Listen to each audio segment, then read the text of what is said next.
All right, everyone. Welcome. Welcome to episode 79.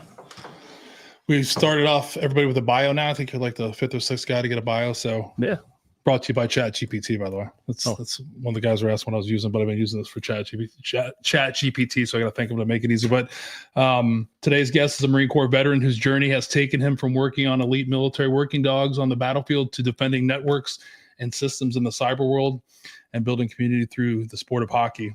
Taylor DeCicco was born and raised in Kingston, New York, and enlisted in the Marine Corps right after high school in 2010. He quickly distinguished himself by being selected for canine school directly out of MP training and served as a military working dog handler and trainer, including deployment to Afghanistan and an instructional assignment at Lackland Air Force Base. After his time in uniform, he continued serving in a different capacity as a deputy sheriff, SWAT team member, federal instructor for the Department of Homeland Security and the U.S. Air Force, and now is a security operations engineer in the private sector.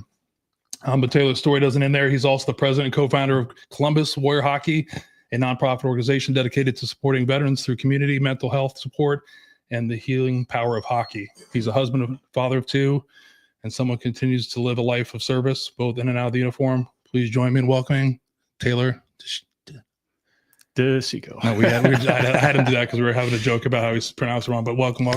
Thanks for coming in. Thanks for having me. And Taylor covered it for us for coming in on short notice. I really appreciate it. Yeah. Like I said, the timing's perfect with everything going on in my life as well. So, yeah. And thanks definitely a great opportunity. And thanks for letting me bully you because you're trying to pawn it off somebody else. I'm like, why don't you just come on? It was great. So yeah. It was working well. So we'll start off the quote before we get and talk about Taylor's story. So we have a saying in the Marine Corps, and that is no better friend, no worse enemy than a U.S. Marine. We always hope for the first friendship, but are certainly more than ready for the second. And that's from John F. Kelly. So it's definitely a good one there. Yeah. It's definitely the dynamic and makes things a lot easier when meeting guys. And it's, with everything I'm doing with hockey, I meet every time I meet somebody new, it's like I already know them. So it's definitely makes life a lot easier. Moving around and going places, meeting new people. Yeah, I hate to say it, the Marine Corps has the easiest ways to get the quotes. I mean, the Marine Corps has like tons of great historical quotes and we always talked about this before. The Marines, you guys are the tightest of all the branches. I think once you tell everybody that you're a Marine, then you guys come out of the woodwork, man. Yeah, I try not to give the other services too much grief. Having spent several years on a Air Force installation, my stepdad was Army, so I try not to butt heads with anybody at the end of the day. I'd rather just, I don't know, I'd focus more on the veteran aspect of it and try to enjoy that. Yeah, we're talking about that because I was talking to somebody the other day, and they're bringing up how they weren't in the military, but they had picked up on how much we make fun of other services. Like, so if you're in the Army, we generally make fun of everybody, but like you and I, like Marine Corps and Army stick together, but we like shit on the Navy and the Air Force, and they were like confused by it. And when you think about it, it's kind of one of those things that like, it is really like from an outside point of view, you're like, what are these guys doing? I try not to do that either. Cause as the military is full of, what did you do that I didn't, or, what did you do that I didn't do? A lot of like beating chest and a lot of it is fucking ego. And, It's all ego. It's all ego driven. So yeah, I try to be better at that. But on here, I definitely make fun of all branches here. I feel like it's good to go. So if you want to make fun of anybody, just feel free. I love reminding my Navy buddies that there are Uber drivers and the little jabs. Yeah, and I always say I always feel I feel okay putting up the Marine Corps flag up here in the basement. It's the only one of them, the Army one, that I feel comfortable with. Like if it's Air Force or the Navy, I'm like, we got to get this out of here. So, but you'll be the first of a couple Marines, so I'll keep it up there with pride. But interesting fact, we grew up. I'm a few years older than you, but we grew up within like probably 30 minutes. Yeah, 30 minutes for each other. Yep, yeah, not far at all. Yeah, Kingston, New York. I was down in the Newburgh Stewart Air Force Base area. Yeah, every time I try to get it further away from there, I end up finding somebody that is also from there, or somebody's got a story about there. So yeah, as I find the world is big, it also gets smaller at the same time. Yeah, it was crazy because I met a while back when you first moved up this way, and then it was funny when I was going to your bio, I'm like Kingston. I can't even remember the last time I met anybody from Kingston, but we're just reminiscing before about you guys were the powerhouse school back then. So. Yeah. It was of no thanks to me because I was too busy, working and skipping class, and I had the very short stint in school sports, and it didn't quite work out for me. So yeah, talk a little more about you growing up. What was your childhood like? What was like growing up for Taylor and Kingston? Just typical life. My parents were split, so spent a lot of time going back and forth between houses, and I started working really young just to stay busy. So I started working in a deli when I was 13 years old, and maintained employment constantly ever since. But it was just always working, trying to make some cash to go do the things that I wanted to do, and go and be stupid with my friends, and going to concerts, and I had a lot of friends that played in bands, and were in the music scene up there. So that was a really big part of my youth, to say the least. But yeah, I enjoyed that. But when it came time to graduate high school, and things are starting to get real, it's kind of funny. I turned 18, graduated high school, and left for the Marine Corps all in the same week.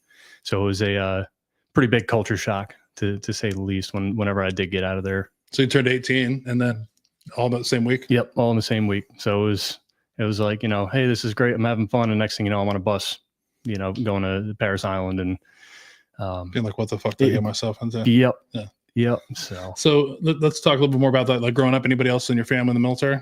Not that I can think of. I think the most recent to me in my family would be my great grandfather. He was in the Army. He was in Burma during World War II. My uncle Sonny, he was in the Army as well, Normandy invasion. He actually ran the VFW post up in Kingston. My grandmother's father was in the Navy, but other than that, nobody in the immediate family had served. We had a couple of friends, and my dad was a jail deputy, and a lot of his friends deployed, and one of the guys that he worked with that I looked up to shortly after 9/11, his name's Tom. He ended up going to be an MP and deploying and all that stuff, and he ultimately was the reason why I ended up choosing to go be an MP. I wanted to be like him. Yeah. So what drew you to the Marine Corps? I'm sorry, what drew you to the Marine Corps? What drew you to the Marine Corps? Me to the Marine Corps? Sorry, I'm no, that's all right. Yeah. Trying to put the words together. So no worries, take your time, man. It was just one of those. If I was going to do something, I wanted to do the most difficult of options, just because I'm stubborn. If I'm going to do something, I'm going to do it to the nth degree, and then when I'm done with that, I move on to the next one and start that, and do that to the nth degree, and that's kind of something that I've always done ever since. But yeah, it seemed like the biggest challenge of all the options available, and I wanted to be a part of that. Plus the uniforms. I mean, they're sharp. They're sharp. It gets them every time. Yeah, it got so many of you. With the Army, was it the ACUs, the ones that you can blend in a rock quarry or like on the face of the moon. Yeah, that was an off. Yeah, that was an off uniform. But yeah, there was no shot. I try not to take claim that we ever wore that, but it's small time I did, unfortunately. Yeah. So you're 17 years old, obviously, when you signed up for the Marine Corps. What was that like? Talking to mom and dad about you joining the Marine Corps. I mean, if we want to bring it way back, immediately after 9/11 happened, yeah. I started talking to my mom about it, and she's like, "Oh, well, you can go to West Point," which flash forward years now, years later, it's kind of funny looking back on it, because I'm like, well, I definitely fell short of West Point, but that was that initial, I guess seed planted in my head, and then yeah, it's just the way life worked out, and I almost didn't leave, and I had told my uncle that I was going to enlist in the Marine Corps. He was proud of me, ranting and raving and telling everybody, and he ended up passing. And I'm like, well, it came time to make the decision, and I'm like, well, I told my uncle I was doing it, so I guess I don't really have an option now, do I? Yeah. So it's unfortunate you didn't get to see you make it through there. Yeah, I mean, it's one of those where with you in spirit, and yeah. Regardless whether you could see it or not, I knew that I had to do what I said that I was planning to do, because he was so proud of it. So yeah, I think that's a big thing. Whenever you do decide to do that, how the power of the word you gave to do something is super powerful in that, and then like you just don't want to fail at it or chicken out or not do it because like, yeah, you told a bunch of people you're doing it. Yeah, And like, it is weird you have because to. you have a lot of people that really like look up to it. I mean, especially like with families, you have some families that are like, they're either super proud of you or they don't want you to go, you know what I mean? So Yeah. Well, and I don't know. I brought that, that weight into, going through boot camp and all that stuff. And, at the end, you do the EGA ceremony and they give you, your eagle of an anchor. And, when I went home, I brought it, it sits on his urn to this day. Just as a, hey, thanks. Because if it wasn't for that and for him and everything, there's a whole series of small things that have happened in my life that have led me to this chair, and they wouldn't have happened because of it. So, yeah, that's awesome. I'm glad he's with you that process and kind of pushed you towards doing that. So yeah, I just want to talk, I'm glad you brought it up about 9/11 because you grew up in the same area I grew up a little bit. I was gone when 9/11 happened, already in service, but that for a lot of people, you're in Orange County, it hit that county pretty hard because there was for most people that know, tons of firefighters, tons of policemen, tons of people that work in the city. So what was that? You said that was kind of that sparked you. What was that like? What was that feeling? Knowing that it's so close to home that they hit, and how much it affected Orange County. So we're a little bit further out. We're up in Ulster. Oh, that's right. You were in Ulster. So, but with that, obviously, I'm still, I'm 33 years old. I was still relatively young. I think it was in 3rd grade when it happened. So it's one of those like, this is wild. I've never experienced this in my life. But then, I don't know. There's just something in you where you're like, I want to go help. You have a 3rd grader like, hey, I want to go help, and you can't. So it's one of those things where it kind of, especially, being something that happened in the formative years, you hang on to it and, it gives you that sense of purpose and everything. And to, whenever you are finally able to put words into action and follow through and do your part. So you decided to be a military policeman then, huh? Yep. So I don't regret it. I enjoyed it. I've had a lot of good times, a lot of great times. I've had, just as many bad and horrible times, and, definitely wouldn't trade any good or bad or indifferent for anything. Did they was a recruiter trying to get you to go as an infantryman, or did you get your choice? So, I scored pretty good on the ASVAB. And I had a couple of different options. I was looking at the security forces, one where, they put you in like Rota, Spain, or they put you in a nice place and they put you in a bad place. And, basically just, it seemed cool to me just cause it's, you get out, see the world, do a little bit of everything. I put in for that. I put in for cryptologic linguist cause I scored high enough. Why I put in for that, I have no idea, because I took a couple of years of German, a couple of years of Spanish, and, I didn't do very well. And then, if you give me a language, especially one that I'm not interested in or something that's difficult, I definitely wouldn't have gone very far in my career if I would have gone that route. And then, the MP thing, it was natural for me. My dad was a sheriff's deputy. My buddy Tom that I told you about, he was an MP. So it's like, right, this is what I want to do. And, very early on, everybody knows, you got cops, but then, you got the canine cops, and everybody wants to be the canine cop. Right. So it was like, this is exactly what I want to be doing. So I love hearing Marine Corps stories. So you guys probably have the most iconic indoctrination, I'd say, right? So the first few hours of any of the military indoctrination, boot camp or basic training. So what do you remember going through your head right when you got off the bus at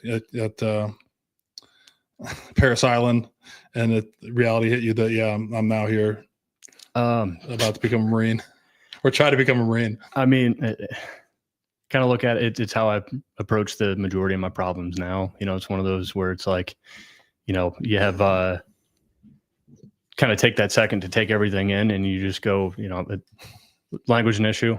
Language is an issue. All right, I just wanted to make sure.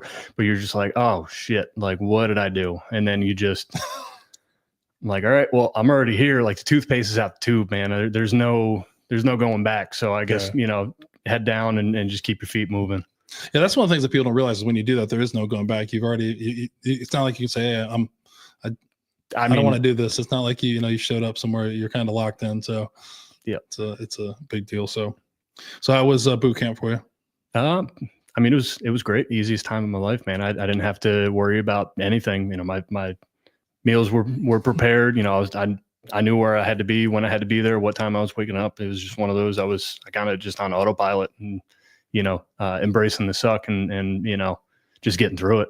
Yeah.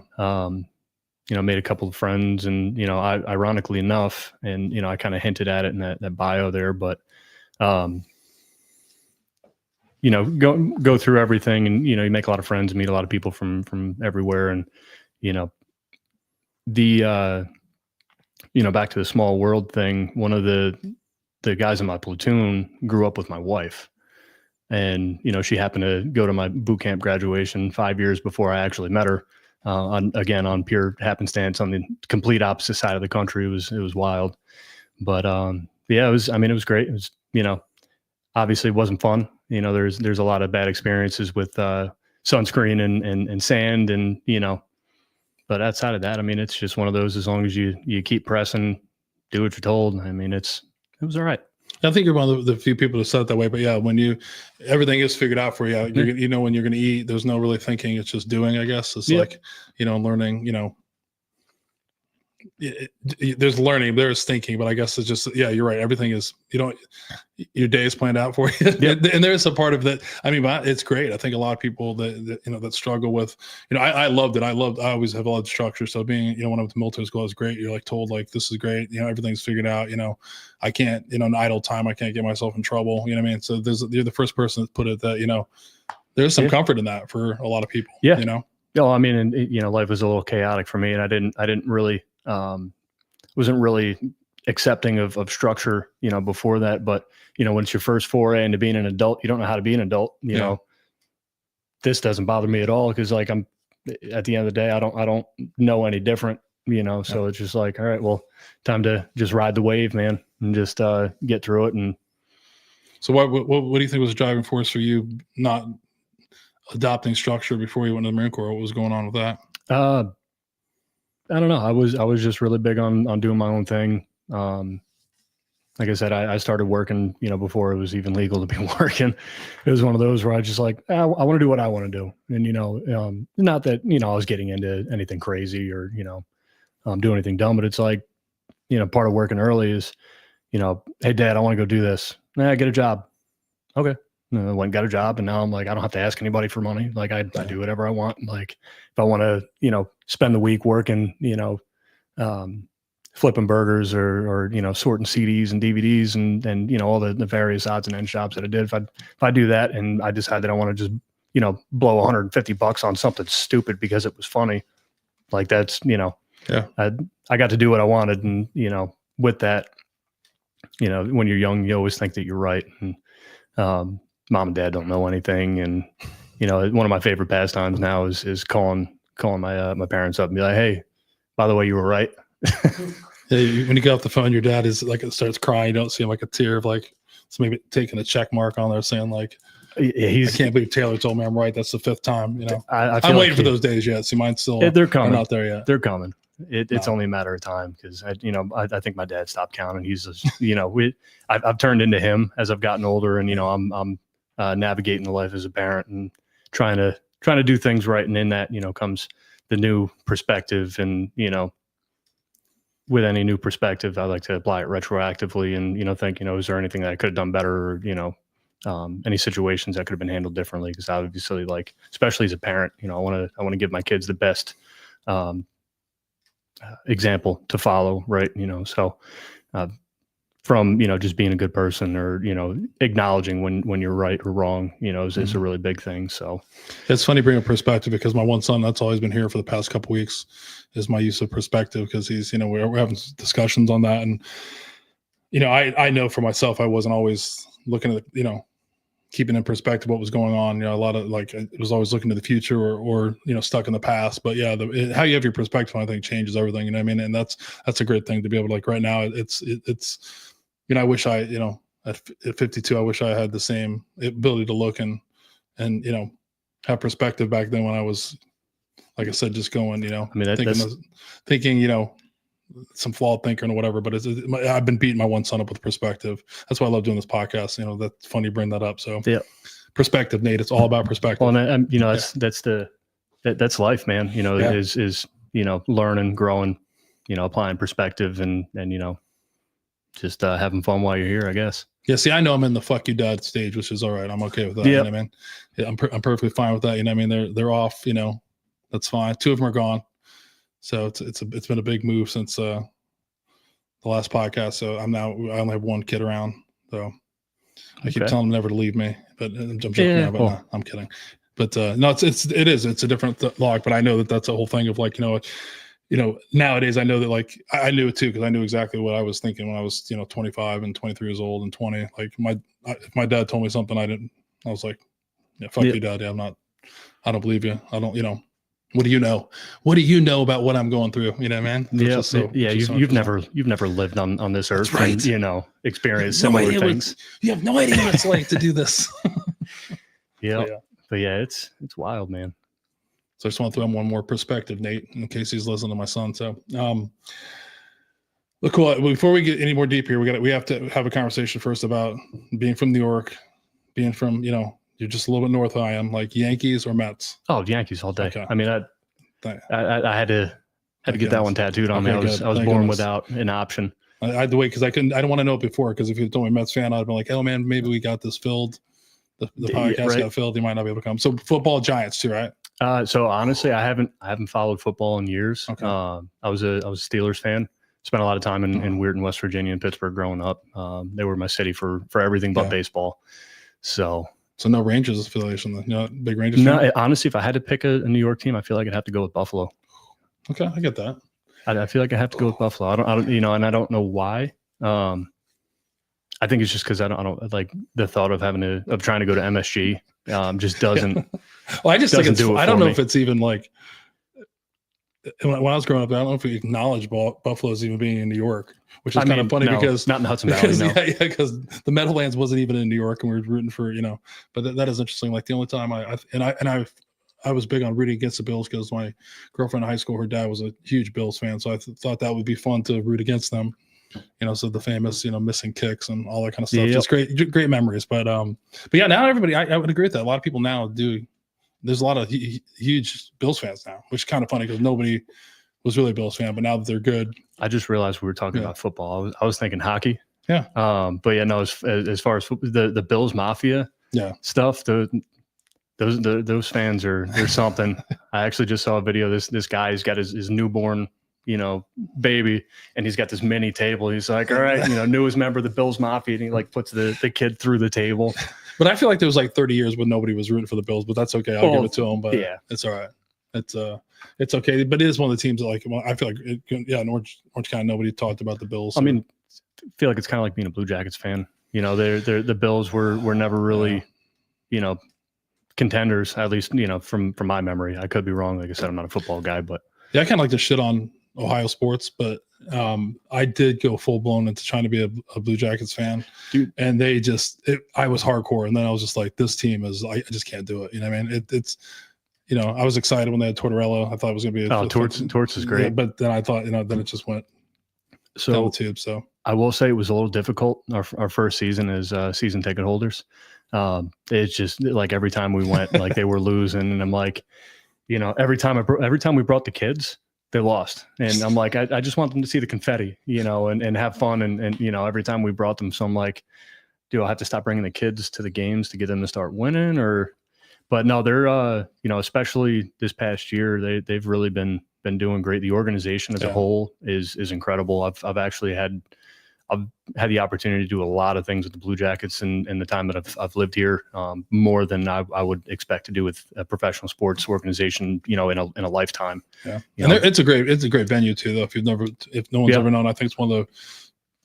You know, it's a little smaller than some of the other places, but I think it's just great. It's a great place to watch a game. It's a great atmosphere, a lot of great food, just a great vibe, even when they're losing. I mean, honestly. So, but yeah, I'm hoping to make a couple more Blue Jacket games than I normally have in the past. They do seem to be turning the corner. So I just can't go. I can go watch a sport as long as it's not bad. And I just feel like sometimes there was a couple of years where they just were playing bad hockey, and that's just not enjoyable. Well, if you're trying to get back in the mix, I hate to be that guy, but I kind of got to throw it out there. We are doing a giveaway. We're doing 2 lower bowl and 2 upper bowl tickets. So yeah, and we'll post that. Yeah, we're gonna post that. You sent that to me. We're gonna wait till we have the podcast, and then we'll put that out for everybody. For you to put that. So yeah, great opportunity to win some free tickets. Yeah, so get you back in Nationwide too. Yeah, I'll go. I mean, I love the place. It's just a lot of the times it's like it's just it has been the greatest. I hear you. Sporting experience, but so let's talk about. We're back to basic training or boot camp. What was the hardest part of boot camp for you? Man, I don't even like just thinking about it. It's trying to think back. It's a blur. I honestly I couldn't pick out one thing. I mean, it all sucked. It was all difficult. There's things that I enjoyed, things that I didn't. I don't know. Those box nasty lunches were probably the hardest part.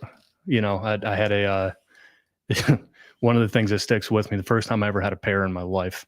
It was in one of those little box nasties, and I'm like, all right, well, I guess this is what I'm eating today, and I take a bite out of it, and it's like either too ripe or not ripe enough. It tasted like a potato. It was like just a green potato. But yeah, I would say all of it was just it sucked. Yeah. But it was one of those where head down, feet moving, and just take everything as it comes.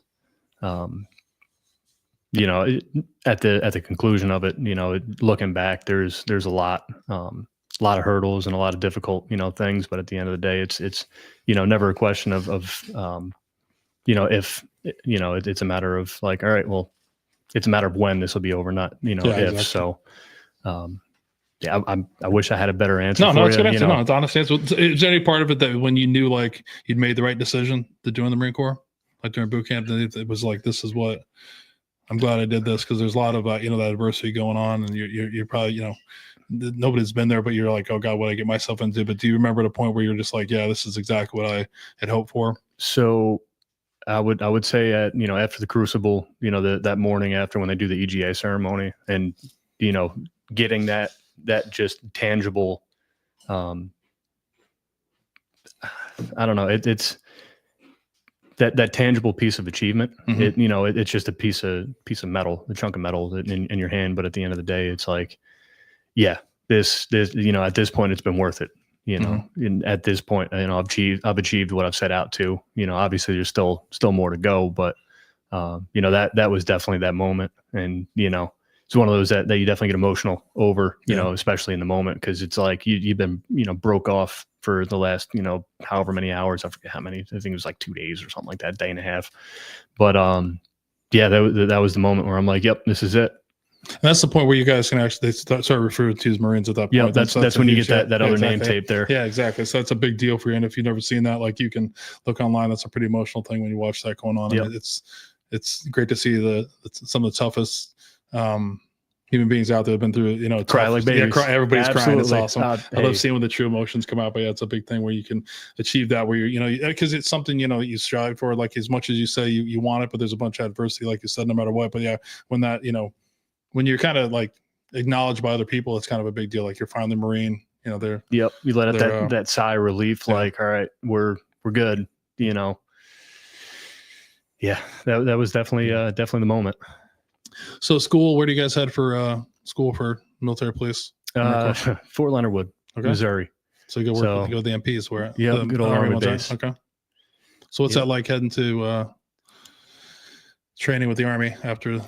Chow halls definitely weren't up to par. I feel like at least in my experience, obviously every base is different, but I feel like we had the best chow halls. It's like our one, consolation is like, your barracks is going to suck, and you may not have to have the greatest time, but we're going to feed you. And going there, that Army chow hall, everything was like cold and microwaved, and I've experienced cold in New York, but being in Missouri in the wintertime, it was the coldest weather I've experienced in my life. going on the pistol range, and I grew up shooting all the time.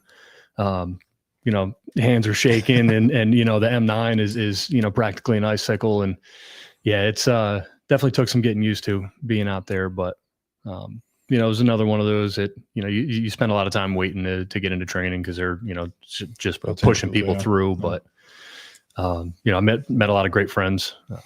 Had a lot of fun while I was there. Learned a lot. It's one of those where just do the damn thing and enjoy it while you can and move on to the next. Yeah, because I forgot the military police for you guys is one of the the cross training that you guys go. There's a couple a couple MOSs where that happens, where you have different branches training at the same place. I forgot the MPs did that. So you finish that school out in beautiful Missouri, and then you get quickly selected for the military working dog program. So how did that come about?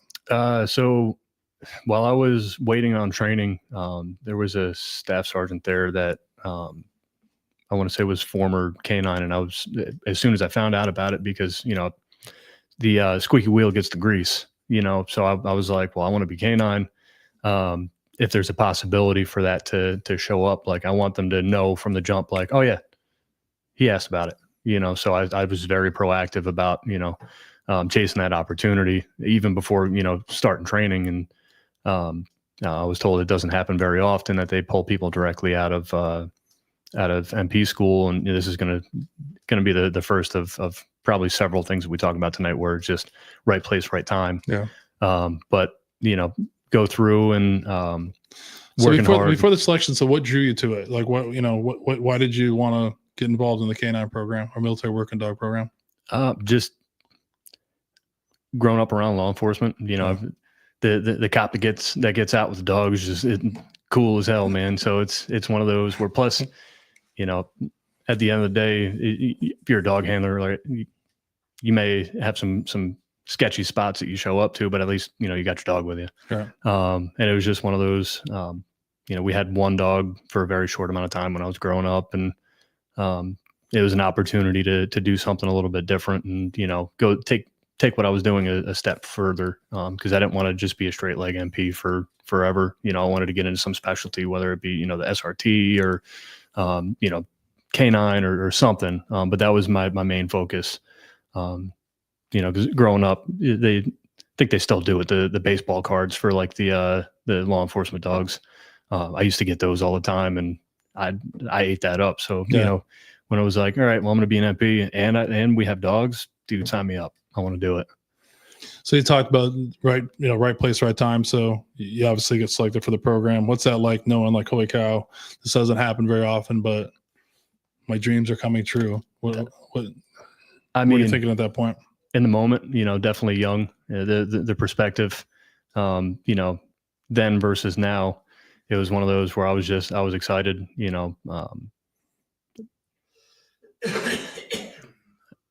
It's hard to say. I was excited at the time. Looking back now, I'm grateful for whoever was involved in that decision process, because they just got a list of names and they said, all right, well, these guys are this guy, and that guy. They're all going to go. And a couple weeks later, or however long it was, I can't remember when they made that selection, but I think it was towards the end of MP school. But shortly after, reported to Camp Lejeune. So you show up to Camp Lejeune. We've had a couple of dog handlers on. We've had Sean.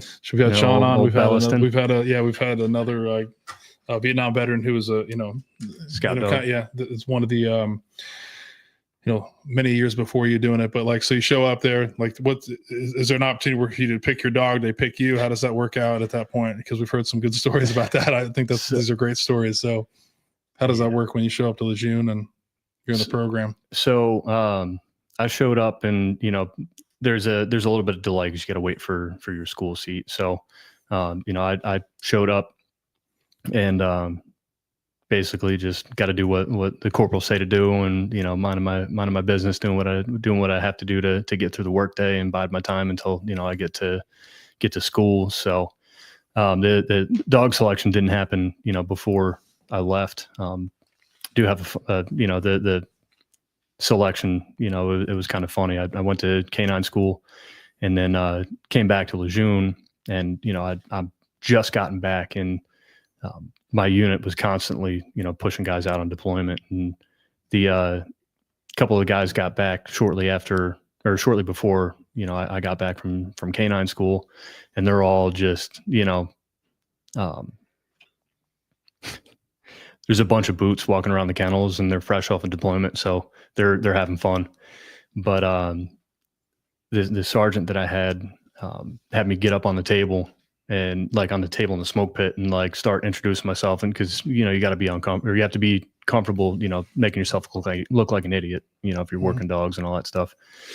So I did that, and then he goes away, and I go to do kennel care and spraying turds and all that, and I'm in front of this kennel, spraying through the door. I'm about to close the door or whatever, and he walks in, Sergeant Priest.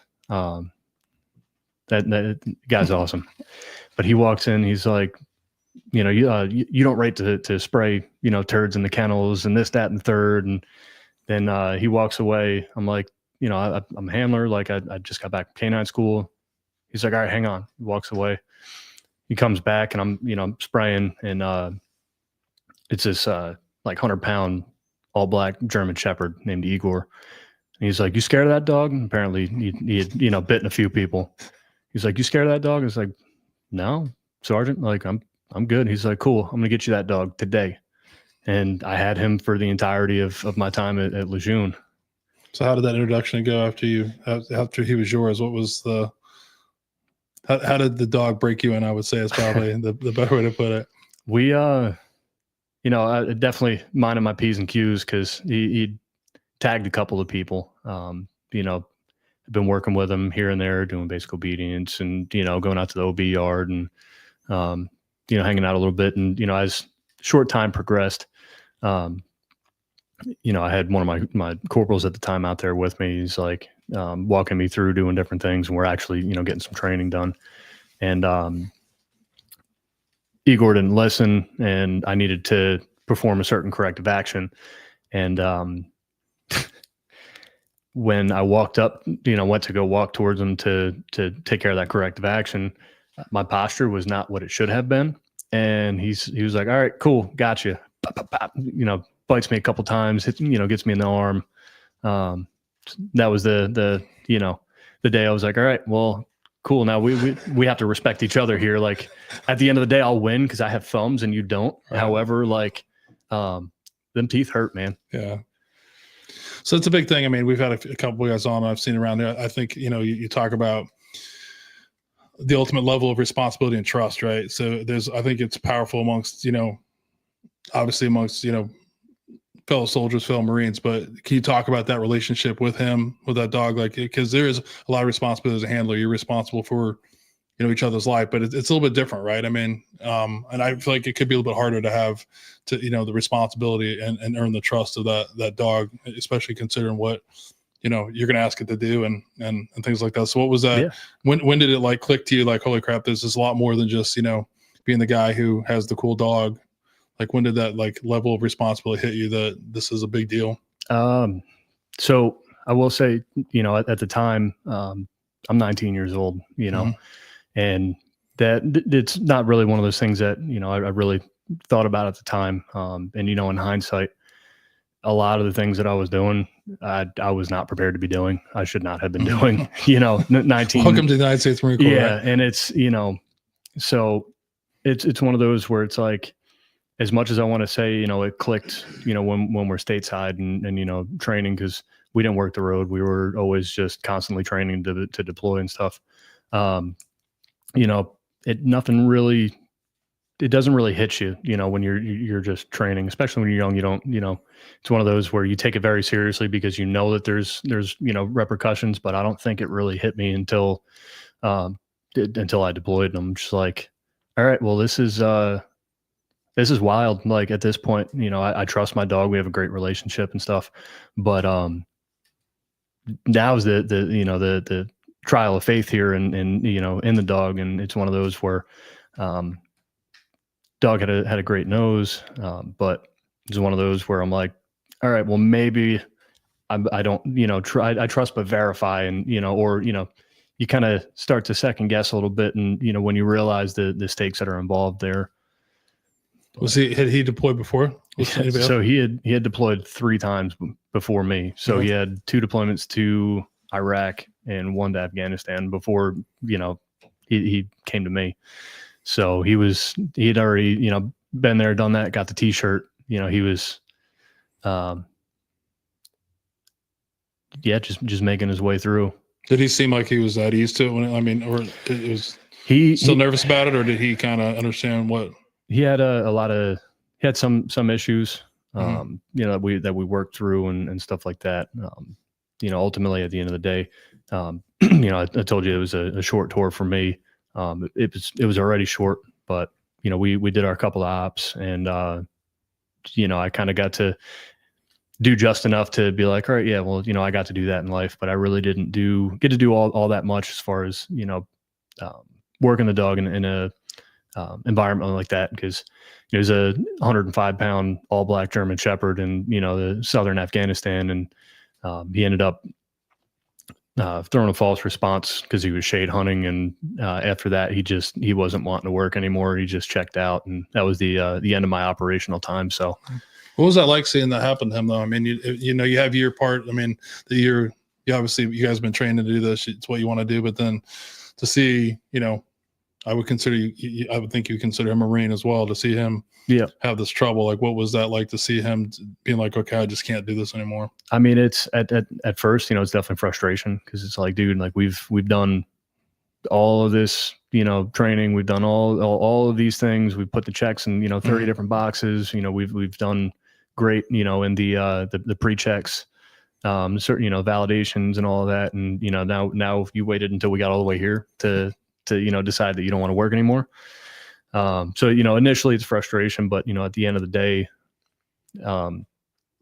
dog had 4 deployments, and, he was checked out. At the end of the day, I'm grateful for, the people involved in making the decision to bench us. 'Cause, who's to say, if I would have kept doing ops, if I'd still be here, with the dog that just stopped working. So, it's one of those where frustration at first, but, and it took me a long time to, kind of get myself all right with that. 'Cause, the guys in my unit definitely got beat up a little bit. And, it's one of those, it sucks, because I'm like, well, if I would have trained better, or, if, the dog was a little bit better, maybe things could have been different. And, there's definitely a lot of what ifs and a lot of, different scenarios that play in your head. But at the end of the day, it's, it's definitely a good call that was made, and, I'm grateful for it. So at that time you were like 19, 20 years old. I turned 20 while I was there.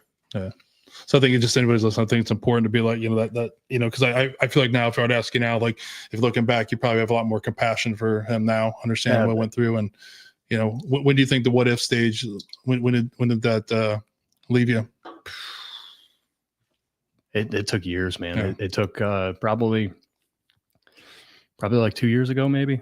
I still hang on to it a little bit, but it's one of those where, I don't know. Nobody's giving me a hard time about it. And, you were talking about the whole ego stuff, and the how are you going to get to work tomorrow if you don't have a car, and this, that, and the other thing. And, I noticed that for a while there, especially the GWAT era guys, the veteran community was very toxic. And I distanced myself from it for a while, and then, just kind of living in my own bubble. And it just one day kind of clicked, and it's like, you know what? Maybe it's not that big of a deal. And, it took a lot of talking to guys and, having conversations with people to there's a lot of guys that I know that have, been there and done a whole lot. And, they're to have that conversation with them, the man-to-man conversations, like, dude, nothing, not a damn thing you can do about it, and, having those conversations with those people, definitely aided in that. Yeah, I think one of the big things that Saber Warrior we talk about when we first get there is don't fuck with each other, right? And we talked about it when we first started. Is the military, all we do is fuck with each other. Yep. Yeah, and especially during that time frame with the global war on terrorism, there was a lot of like, what did you do? What did you do? And I think a lot of it, like, I think a part of it is, if I was look at it, when I was busting people's balls. It's a part of it is to kind of hide my own insecurities really about it. And part of, I like to say I'm only joke around 100%, but like, there's 20%, I was, 20% you were being for real, but you just like, you don't realize, you don't realize those actions that happen to you. Like you have, people, like Sean who, ended up having something really bad happen to him. I mean, he was one of those guys. Yeah. Yeah. And it's like, when you look at that and you're like, you just feel like you didn't, and it's hard for people to understand. It's like a lot of people would be like, oh, that's great. Like you didn't have to do this stuff, but that's not what's going through your mind when you're 20 years old. It's not what's going through your mind when you're 40 years old that you didn't stay in the fight or you didn't do something. And it's like, it's rough to deal with. But if I were to talk about anything, like you said before, we can be a toxic community because we always are fucking with each other. So, I'll promise not to. I'll try to be better about it. I mean, when I make fun of people. No, but I think about it all the time because there really are people that everybody knows I talk about Joe a lot, but Joe's a Marine and didn't get to deploy. And when you there's a lot of you want to make fun of him, but then when you get to know somebody, these things really bother them. You know what I mean? It's something that's really that like you're really like you don't know it, but you're just like you're turning that screw in somebody that's really fucking struggling with it, And so, I mean, if I were to have a message to anybody, you hit the nail on the head and saying that we're toxic. It can be, but cut aside all the bullshit and just talk to each other, and it'd be a lot easier. And have compassion and understanding for, what you went through, what I went through, and I think it makes it a lot better for all of us, really, because too many of us. Everybody, I think every one of us compares us to each other. I think you'd be a liar if you didn't. And that, we put our uniforms on and, everybody gets to see what you have, what you don't have. And I mean, it's just the nature of it. But I think that it gets, like you said, gets really toxic and can really fuck people up with the things they didn't get to do or, if I didn't get the opportunity at all, like it sucks. Like I hate the fact that it was a short tour and, my dog, shit out on me shortly after we got there. But, at the end of the day, like I still at least got to scratch that itch and, have that experience. And there's a lot of guys that, didn't get that opportunity. And, I would especially, look like a jerk, for me to try to talk down on somebody else. Cause I went somewhere long enough to get a t-shirt, at the end of the day, what you did is great and all, but at the end of the day, what matters most is that, you ultimately made a selfless decision and, did whatever you did with that selfless decision. I'd like to think that, most people, go on and do good things and, enjoy their time. Some don't, but, generally speaking, that's all that really matters, man. And that's, like what I hinted at, earlier where I'm like, I just focus on, hey, we're all vets. Cause at the end of the day, if we don't take care of each other, who's going to, so. That is very true. I mean, you spit some good words out over there. I love it. But yeah, I think it's it's great. I mean, it's true because that is, I would tell you that like, what happened to you, I think you've got your head in the right place now. And I hope that that what ifs are just echoes now, right? That you hear because that's, all it is bullshit. Those echoes, like you did what you did. And I think, now like shit happens for a reason. We just don't know why. And that's just the way it was supposed to be. You know what I mean?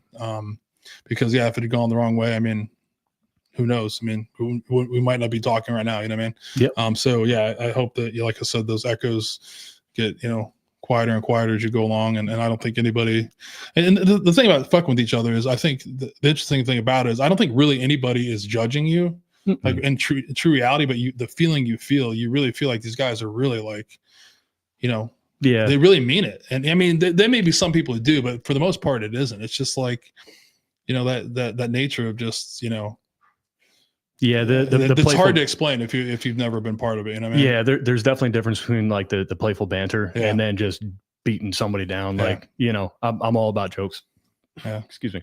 I'm all about cracking jokes and having fun and stuff like that. But you can always see when like that person kind of has that like slight shift in demeanor, and it's like, all right, guys, like let up, like move on to something else, pick on him about something different, make fun of him for his pineapple hat. Because I think a lot of it is like, but I think a lot of it too is I think you can see it in a lot of people, and as in my experience now is I don't think we really see it like we think we see it. Like we're really pushing on a nerve on somebody that's just like, you know, that we just have no idea what's going on, because number one, we really aren't talking to each other, right? And that person's not talking about it. You know, they're not telling you how they really feel. They're hiding it.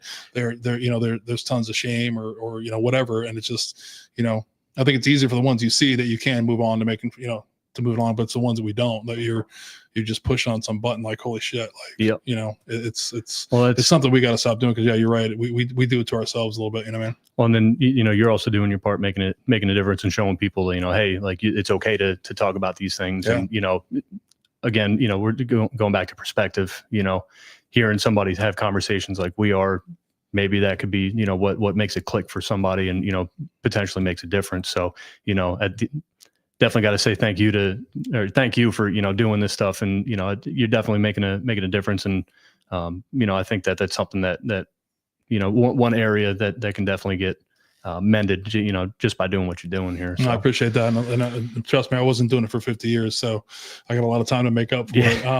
But I think a lot of the key for me is just to be vulnerable, right? Like, you know, when you're vulnerable with other people, then they're vulnerable back with you in ways that, like, I didn't understand that.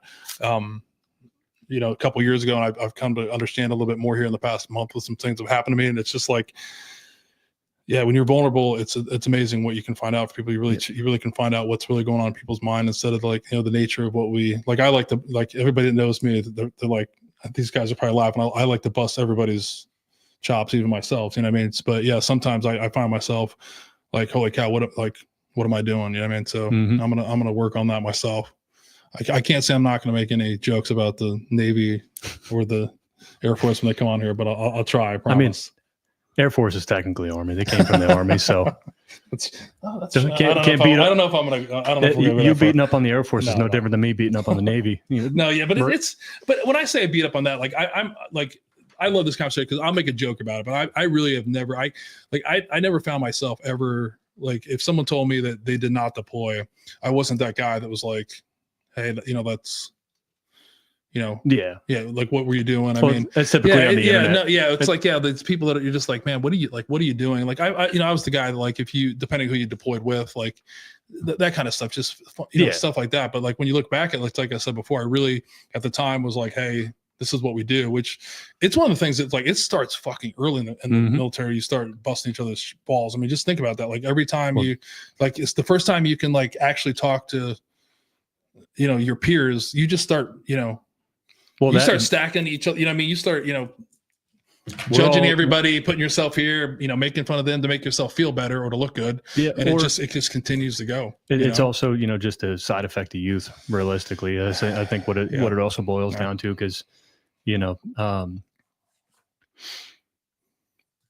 train definitely, the hamster fell off the wheel there. That's all right. I had something else. You know, if it comes back to me, I'll let you know. That's all right. Yeah. No, but yeah, the youth, I mean, youth and an organization that's really like that. Yeah. Thank you. So, it's a side effect of youth, because, you know, everybody that, you know, enlists in the military, obviously they're usually driven people. And you have these people that, you know, I want to be the best, and, you know, I want to do this. And there's a lot of competition and a lot of, you know, the different side effects of you know, being driven and you know, trying to do better than other people, so that way you can advance, because, you know, at the end of the day, you have to stick out amongst your peers to get anywhere. So I mean, mine was, I have all the story going for that. Mine was to look good, right? Because for a long time I didn't feel good at, you know, and when you do well in the military and you excel, you know, you get a lot of pats on your back, you get recognition, you get told you're great, right? You get, and then you get awards, right? You get awards, and then the other part was to, like, you know, to be better, right, than other people. Like, honestly, like, you know, my dad doesn't like to hear it, but part of the becoming an officer was to be better than him. You know what I mean? And that's the thing too, is, like, you know, that I was driven by, you know, my ego and, you know, making somebody else look bad. And, like, and when you're young, you'll really, you know, that's like a dopamine hit to me that I can't even explain. So my stepdad and I used to go back and forth all the time, because he was an Army officer and I was, you know, enlisted Marine. One of our first Christmases together, I went home on leave, and I pulled my, you know, stocking down, and I pull out an empty ribbon rack, and it's like this big, because, you know, Army officer, he's been in for, you know, ever. And I look at it and I look at him, and he's like, "That's for when you can fill it." And I'm like, I'll take my loss, man. You got me. So I got to promise that since I made this thing, I got to promise I can't make fun of my dad for not being airborne though. I don't know. That's a tough one. I mean, I'm with you. There's no way I'm jumping out of a perfect blue airplane either. So. Come on, Dad. No, I can't make fun of it. You made the right decision, Dad. I'm glad that you. Not even if it's burning and going down, I still ain't. Yeah. Nope. Hey, if it's my time, it's my time. To each their own. It's okay, Yep. Dad. It's all right, Dad. I won't make fun of you anymore. I promise. At least not on air. No. Everybody has faults. No, but it's important. So yeah, that's. I'm glad we got. I won't say sidetracked, but it's important discussion because like what and thank you for sharing that feeling of like, oh shit, this didn't work out. I'm heading back home. Like I'm like probably your first touch of like feeling kind of like a failure a little bit, right? Yeah, no, it's definitely the feeling. And like I said, sorry, can't even talk. The insult to injury, is I have my friends. We had a couple of guys get blown up, and lots of chaotic stuff. Obviously, we weren't. When we deployed, like we went as a group, and then they were like, all right, you're going to, 1-7, you're going to MARSOC, you're going with this ODA, you're going here. And so it's like, I wasn't with them, when all these things happened, but, to be on the bench while, all of your friends and the guys that you care about are getting hurt. And you're like, well, this sucks, man. And, one of our guys, one of our guys was killed over there, Josh Ashley. He a couple of days ago, actually, or like 2 weeks ago. I'm losing track of time. All my days are blending together, but anniversary for him was this past month. But trying to get through some of those things and process that. When one of our guys, did make it back, like one of the guys that sticks out most, Joey Singer. He's always had a good attitude. He never treated me any different, and the guys that were really in the mix, when we were deployed, when we got back, were absolutely wonderful to me. The Sam Schnells, the Joey Singers, Arthur Parent. Like there's a lot of great guys that we had that were just legitimately great guys. And at least for the rest of my time before I moved on from Lejeune, it was definitely a great dynamic there. And definitely started that process of getting all right with that. Yeah. What happened to your partner, dog? What happened to him? So shortly after I got out, I got a heads up from the kennels from one of the guys, and Igor got really bad hip dysplasia, and he ended up having to get put down. So he got put down, and they split his remains between the three of us. There may have been a fourth. I'm not sure. I want to say there was only three of us though. So I got, a portion of his ashes, kind of like how Sean brought Freeze. Yeah. I have at least a portion of Igor, one of his teeth on my shelf in my office. And so he unfortunately didn't get to retire out. At the end of the day, may not have worked out because he may have bit somebody. So, but yeah, he hip dysplasia got him. I think he was 8 or 9. Yeah. I'm sorry that happened with him. I'm sure anytime you hear about that, you kind of want those. And I consider myself not to be a huge animal guy, but like when I hear that, I start getting super, super emotional because you just hope that he had a chance to just have some peace and it's unfortunate when you hear that, but again, there's nothing you can do about it, right? It's the way it's meant to be. I mean, and the good thing is, I had him the entire time, and of the entirety of my time in Lejeune, I had him. Whereas like, there was a documentary that was filmed while we were deployed. One of my buddies, Kent Farrell, his dog, was hit by some shrapnel from a grenade and ended up, passing. And I can only, it's bad enough dealing with, all right, yeah, he got hip dysplasia and passed. Whereas, Kent, and he had to process it on national television on Animal Planet when Zora had passed. And, at the end of the day, it could be worse. It could have been a situation like that I had to deal with. So, I try to count my blessings for sure. Yeah. Sad, man. It's sad. So, you stay at Lejeune for a little bit, then you actually get selected to go be an instructor. Yep. Out in Lackland, right? Yep. So while we were deployed, the MOS monitor reached out to the leadership and they were like, hey, who don't you have plans for when you get back from the deployment? And because they were already gearing up like, hey, you're going to this school, you're going to that school, you're doing this. And they didn't have any plans for me at the time. Me and a couple of other guys, I think there was like 6 of us. But, you know, put me on the list, and again, right place, right time. Because typically a Lance Corporal isn't going to go be an instructor on Lackland. Doesn't happen. I want to say we were the first ones to do it. And so, yeah, we get back, and a couple months later, you know, I ended up PCS into Lackland. So what's that like going from doing to instructing, you know, and also with coming off of, you know, your situation of getting cut short, not really be able to do everything you want to do? Like, what's your mind like heading to Lackland?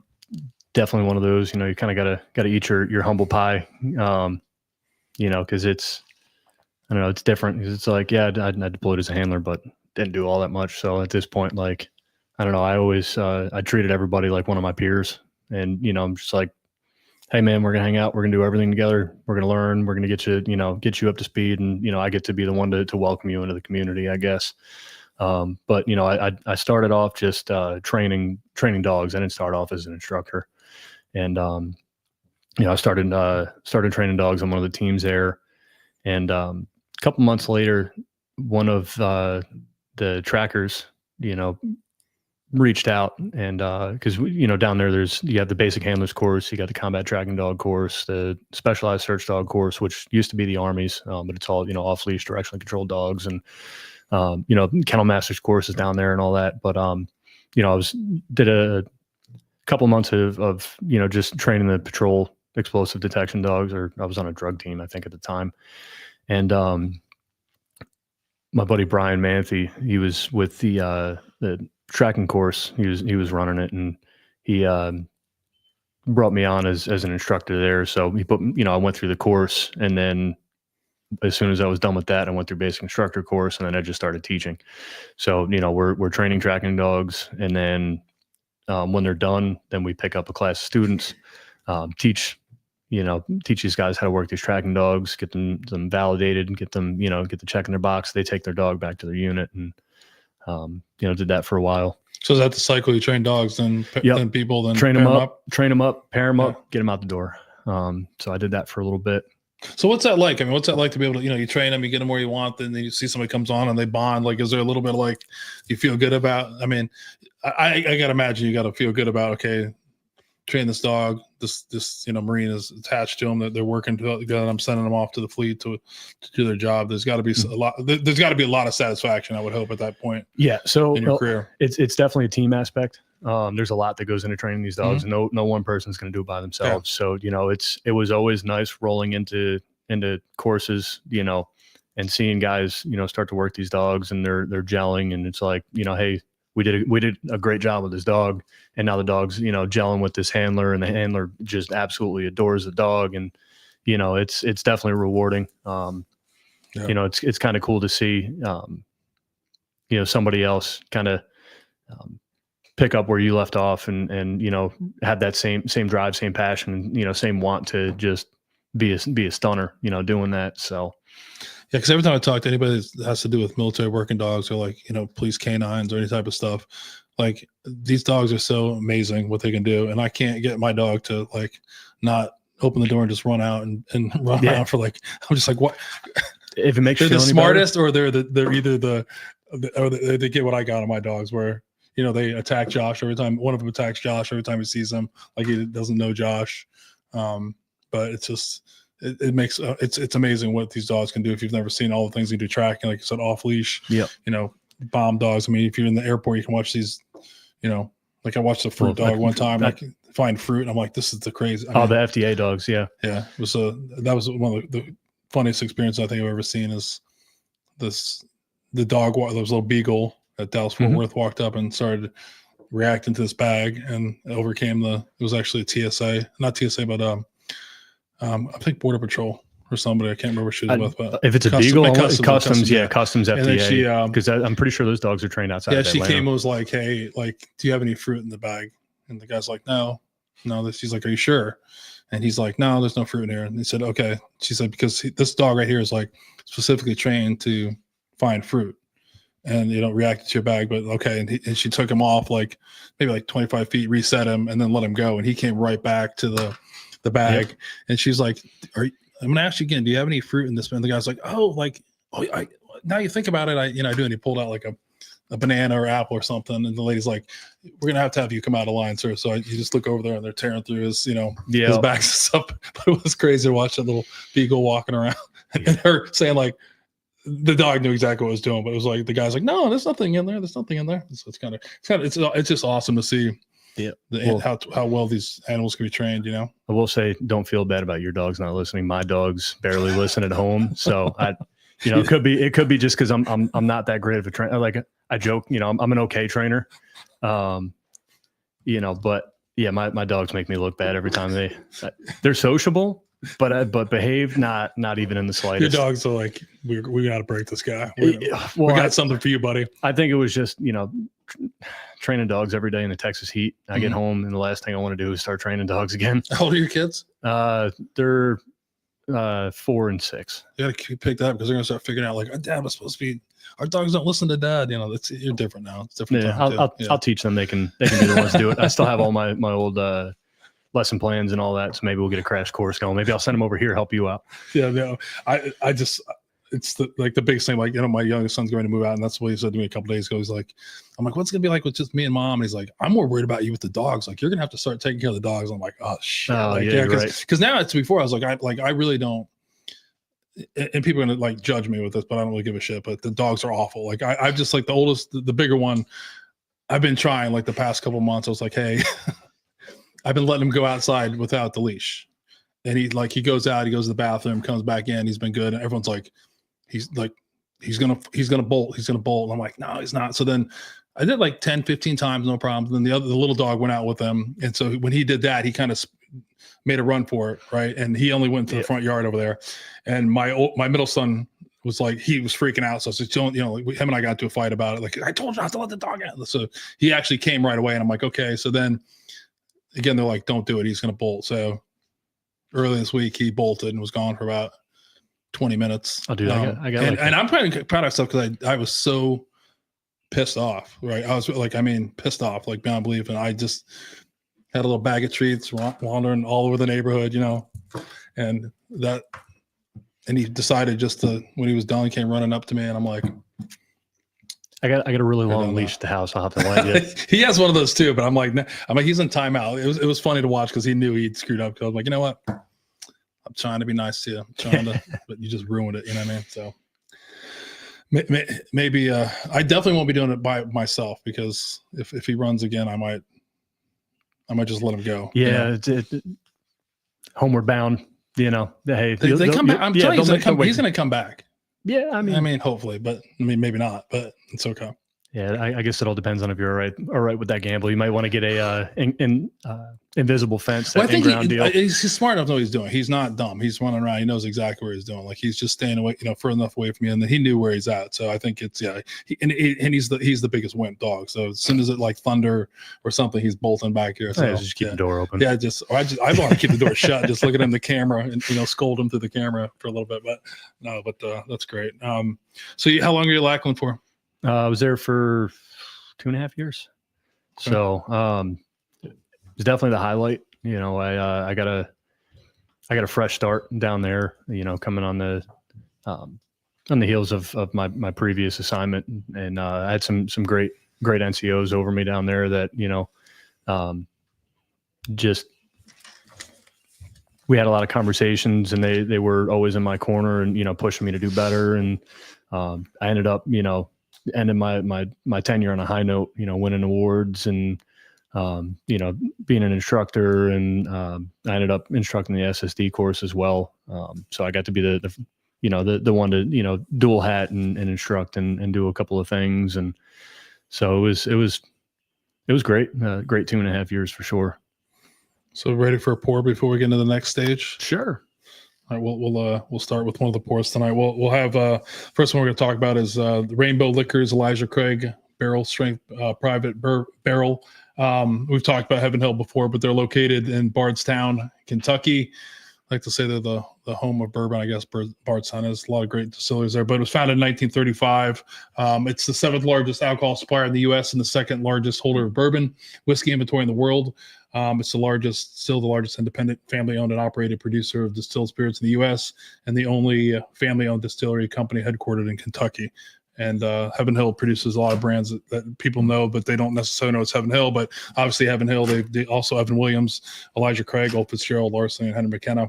In 2016, they actually redesigned the Elijah Craig small batch and the small batch barrel proof offerings, and they started introducing the 94 proof barrels as a private barrel selection. And then in 2021, they started with the barrel strength. So now I feel like it's very rare to see a 94 proof barrel pick, because a lot of people want the barrel proof stuff. So this one's kind of interesting. I pulled it out there. It's 11 years old, so it's probably one of the oldest ones that I've seen in a while. It's 130 proof, and like all the Elijah Craig, the mash bill is 78% corn, 10% rye, and 12% malted barley.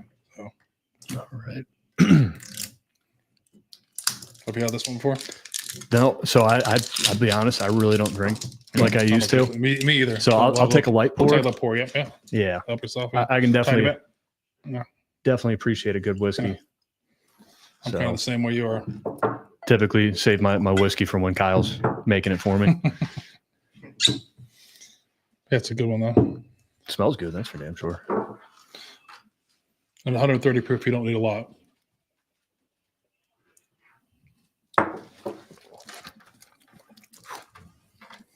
Ooh, that's hot. That's good though. It's weird because it's real hot, but it's smooth at the same time.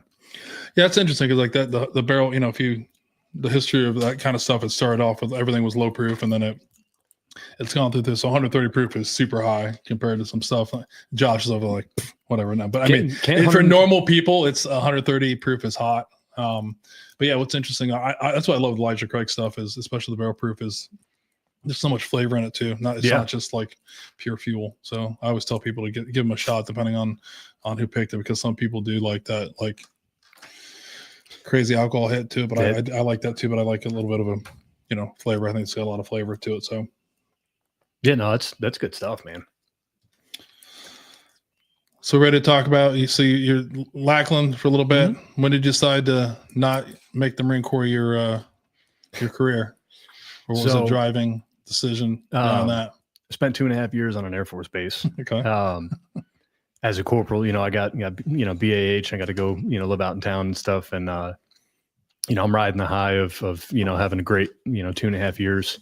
And, I put in for my re-enlistment package because obviously you want to be able to make the decision. You don't want, the Marine Corps to make that decision. So, I put in for re-enlistment and, kind of waited and looked at different ideas. And, I was looking at, maybe switching to EOD or, do a lat move or something. But, after my re-enlistment package came back and, was approved and I was ready to go, just the realization of having to go back to the fleet after, being on an Air Force base for 2.5 years, I said, yeah, guys, I'm just going to head out. Like, bye. Yeah, no, I don't. Being on a joint service base, I mean, it was great. I had great leadership there, and I didn't want to go back to Fleet Marine Force. So it was time to part ways respectfully. So had you met your wife at that point yet? Nope. Okay. So I didn't meet her until shortly after I got out. So you decide to do what a lot of folks do when they get out of the Marine Corps. You decide to take up law enforcement, right? I feel like that's a pretty, especially considering that you were an MP. That's kind of a Yep. I'm MP. Dad's a deputy. He's now retired, but Dad's a deputy. I was an MP. Guess next natural step is go be a cop somewhere. And I had a couple of different ideas lined up. I was this close to moving to Cocoa Beach, Florida, and joining the Air Guard out there because they had the Pave Hawks with the door gunners, and apparently they were the only reservists at the time to have that cool of a job. Nothing else worked out. Couldn't find a job out there. I didn't get any bites for anything except for the sheriff's office that I worked for. So time came to get out. I'm like, all right, let's go. So you had the beautiful Louisiana. Yep, Lafayette, Louisiana. Absolutely love it there. I thought you were going to go a total different way on no, that. You had a different look, like you're going to be like, no, I'm kidding. I I love living here.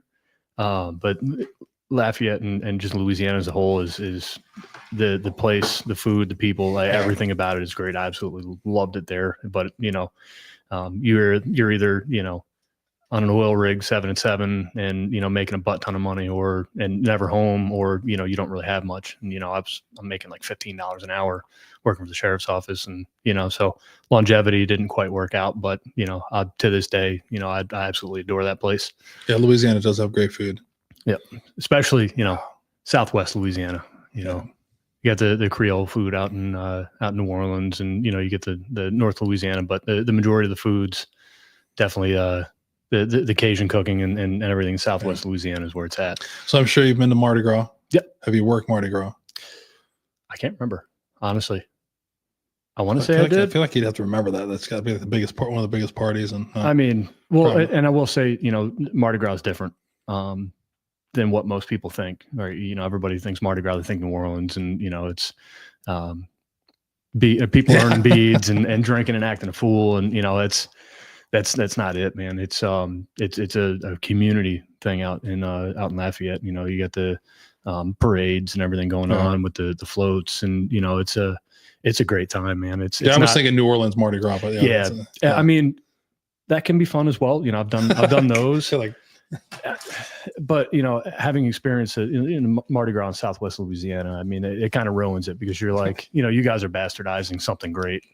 So of New Orleans and Vegas, I've been to New Orleans, I think like 3 times. So I've never been to Vegas. I feel like I've got 50-50 of the craziest places. I mean, New Orleans is a crazy city. New Orleans is a great time, outside of Bourbon Street. Obviously, everybody goes to Bourbon Street, but you got the Garden District, and the French Quarter has some fun stuff. But it's more than just Bourbon Street. There's a lot of cool things to see and do and eat. And I mean, the food is great. The first night we went there was so funny. We were down there for a trade show, and we were bragging at the convention center how we left at like 9:30, and how we left Bourbon Street, and like it's not that big a deal. And this guy that worked there was like, "Don't go back. She'll get you.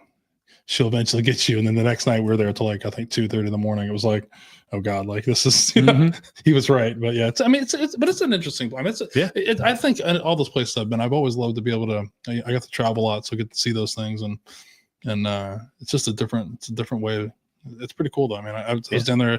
I was actually pretty excited. I was down there after Katrina, so like when you see how people explaining what used to be there and how it was just the devastation that was still there. When I went there, it was crazy. How bad it hit that, but the people there were great. Food's amazing. So you did a lot of stuff as a deputy sheriff then. So you checked all the blocks there. Yeah. Patrol, SWAT. Yep. So I started on patrol. Narcotics. You did it all, huh? Yeah. So again, right place, right time, I guess. I don't know, man. Well, you keep saying that, like you say that a lot now. Like this is probably I think the 3rd or 4th time you've said that. So what do you attribute that to be? Like, what do you like? How do you looking back now, like all these things, like what do you attribute to? It's hard to say, man. I part of working on my mental health, was following hockey, and then starting to play hockey, and getting to church, and all those things. Mm-hmm. So in the moment, things kind of seem oh, this is great. I'm glad it's working out. But in hindsight, looking back on everything, it's like, I don't know, man. It kind of feels like I'm just idly following a path, and it just happens to keep, whatever's planned out for me. I'm just, I keep finding it, as I'm feeling my way through the dark. So, just like a ship on the water, you're just gonna go where the water takes you. So, I mean,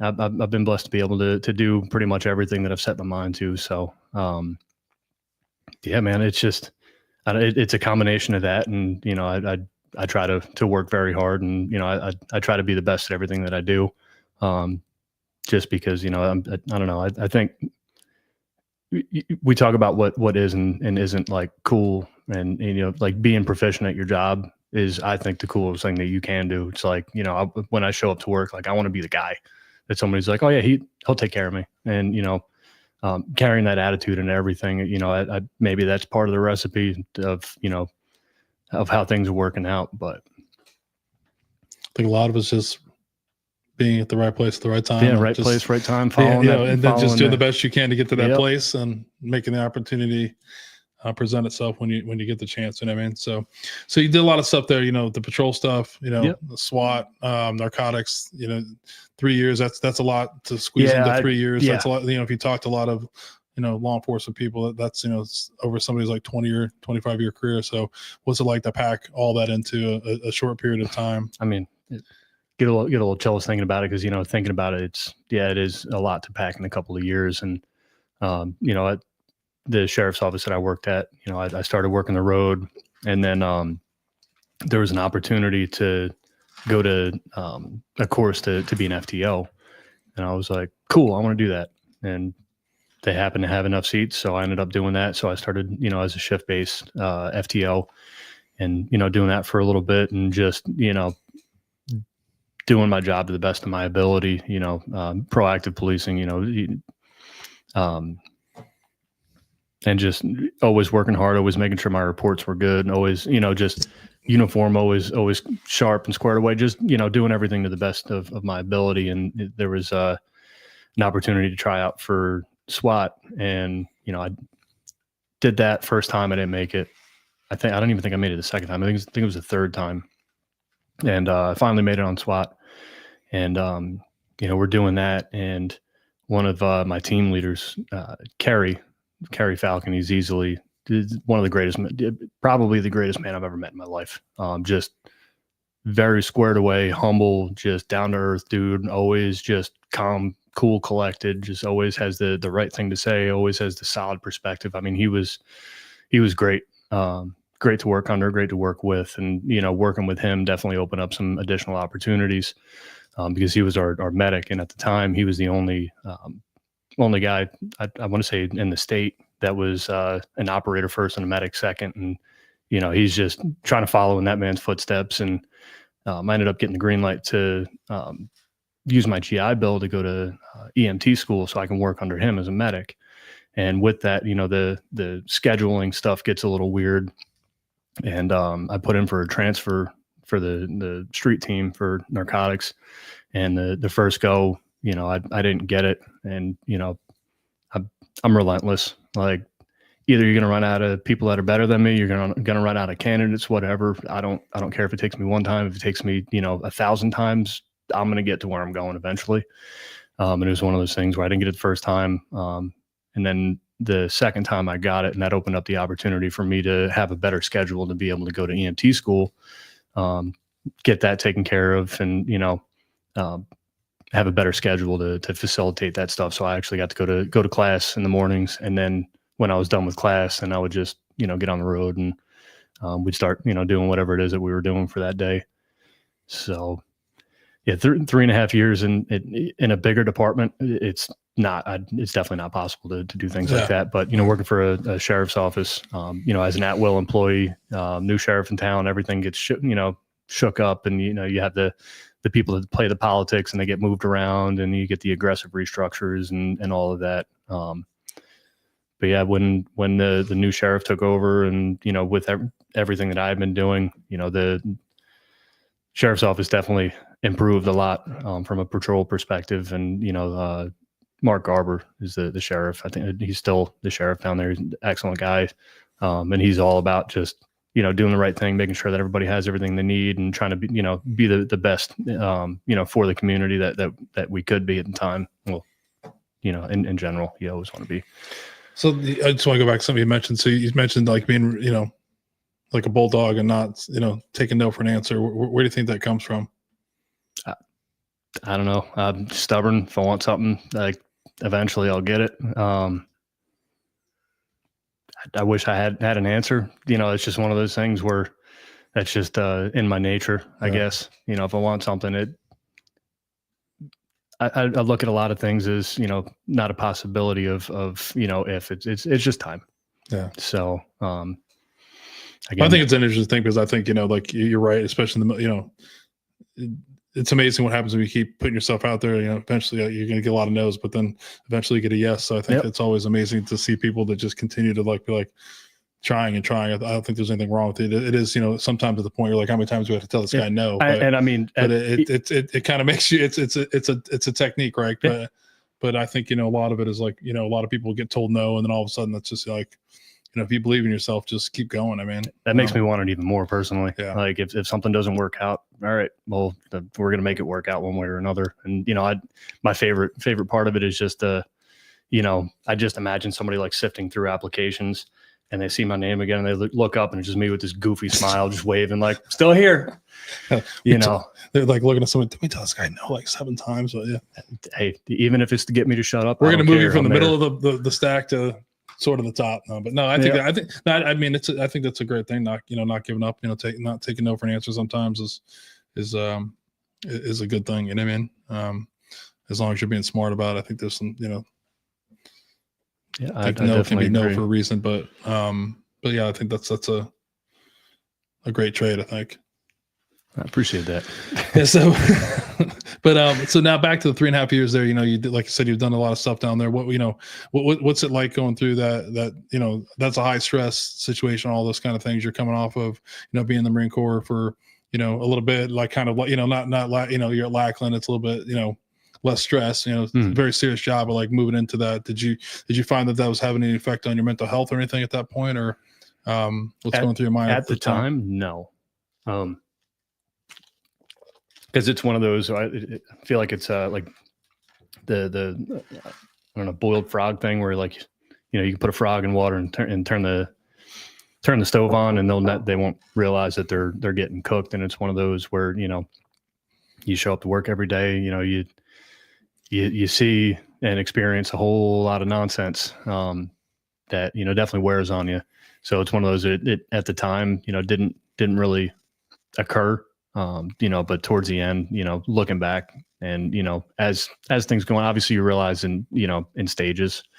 But I've definitely seen a lot of things that, that they'll be with me for the rest of my life. Right. And, it's one of those where it's an occupational hazard and it comes with the job. And, at the end of the day, the experience may not have been great, but, I was able to help people at their worst moments and experience a lot of things and again it's one of those where it's quite the experience. I'm grateful for it, but it hit a point where it wasn't for me anymore, and I was trying to shift into something different. I give law enforcement, the guys that still do it, that still show up every day, I give them all the credit in the world, because it's definitely a thankless job. And those guys definitely put up with a lot for not a lot in return. And, I don't know, I'm grateful for the guys that, put on the uniform every day and go out there and do the right thing. And because at the end of the day, you always want the guys that are doing the job for the right reasons, working the road. So I think you need to remember that you did that too. So you got, that's, yeah, I know you're thanking them, but thank you for doing that as well. Yeah, you didn't do it for 20 years, but you still did it. So I want to go back to like the frog in the water thing. So I have it that we see these things affecting us, right? But we just turn a blind eye to it, right? We know things are happening to us. We know these things are affecting us, but we put up, walls to protect it. Or let me chain smoke, a pack of Reds a day. And, drink, as soon as I get off of work, I'm cracking beers open and, yeah. So I think, I have it in my mind that the frog knows the water's getting warm. Doesn't know what's up, what I mean? But maybe the water feels warm. And before you know it, it just reaches out and kills you. But it's the same thing with that. I think it's interesting you said that. Is I think all of us, if I look back, I know exactly all the moments where it was getting to me, it was affecting me, but I just was too ashamed. You just try to be the Budweiser frog, just Bud White. Yeah, you just you put it up there. Yeah, it's like away. Yeah, think about it. It's like you said before. The water gets warm, maybe it feels good. Wow, it's frogs like I never felt water this warm before. It feels really good. The same thing, like you said before. I think all of us really, listen to yourself. Don't be afraid of what's going on, because I feel like no matter if you did it for 20 years or 3.5 years, whatever, when it started to start breaking you, and it's important to address that. So. I can't speak for all first responders and whatnot, but law enforcement and military, there's definitely that stigma of if you talk to somebody, like you're going to get your gun taken from you, or if you go to mental health, you're going to miss out on opportunities for deployments or this, that, and the third. And it's, for a really long time, it wasn't okay for people to have conversations and I don't know. That's one of those things that, with the things that I try to do, and I think that you're doing is, breaking the ice and showing people, hey, it's all right to have conversations with people and open up and allow yourself the grace to be able to process, a lot of these issues, because it's the stigma of, you can't get help, and you're damned if you do, damned if you don't. And if that stigma didn't exist, one of my good friends, he's my first home partner. We went to the academy together. He's one of my first friends that I met when I moved to Louisiana. Clyde Kerr, he ended up all over the news because he made that decision that we don't want anybody to be making. And it's if that stigma wasn't there, and he would have gotten the help, and I don't know the circumstances or anything like that. And there was a whole the news took everything and ran with it, and he uploaded some videos to social media. I can't watch them. I've refused to watch them, right. Just because I don't think that his reality at the time was the reality of what we did when we worked the road. But making it okay for people to have those conversations is definitely huge. Yeah. And I think there's, it's changing. It needs to continue to change. It needs to be where it's just, being able to talk about it, it should be the same thing as if, in my opinion, is the same thing as, my back hurts, like something's going on. I don't have it anymore. I used to think of it differently. I thought I was broken. I thought I was unfixable. I had all these things that were going on in my mind, but, I don't have it. That PTS is something that you have to live with for the rest of your life. If you can talk about it, you can put things in place.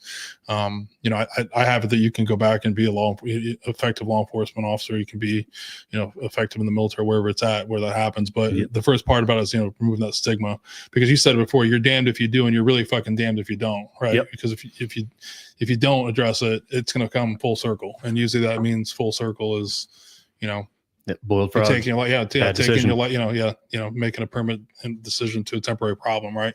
So I think I tell people all the time is, even if you're in an organization that doesn't support it, find safe men or safe women to talk about things, because they're out there. You can get all this stuff off your chest. You can talk about how you're feeling, and that helps, right? Maybe you can't talk about it to your boss, but find your tribe, find the person you can talk to about it, and share that, because most of the time you find out we feel the same about a lot of these things. We're all have had breaks in infinity, things that have happened to us that we're the same more than we're different. And that's a lot of the reason why I started standing up the Warrior Hockey program here is because I want to build that network, and normalize being like, all right, hey, cut the shit for a second, like, are you good?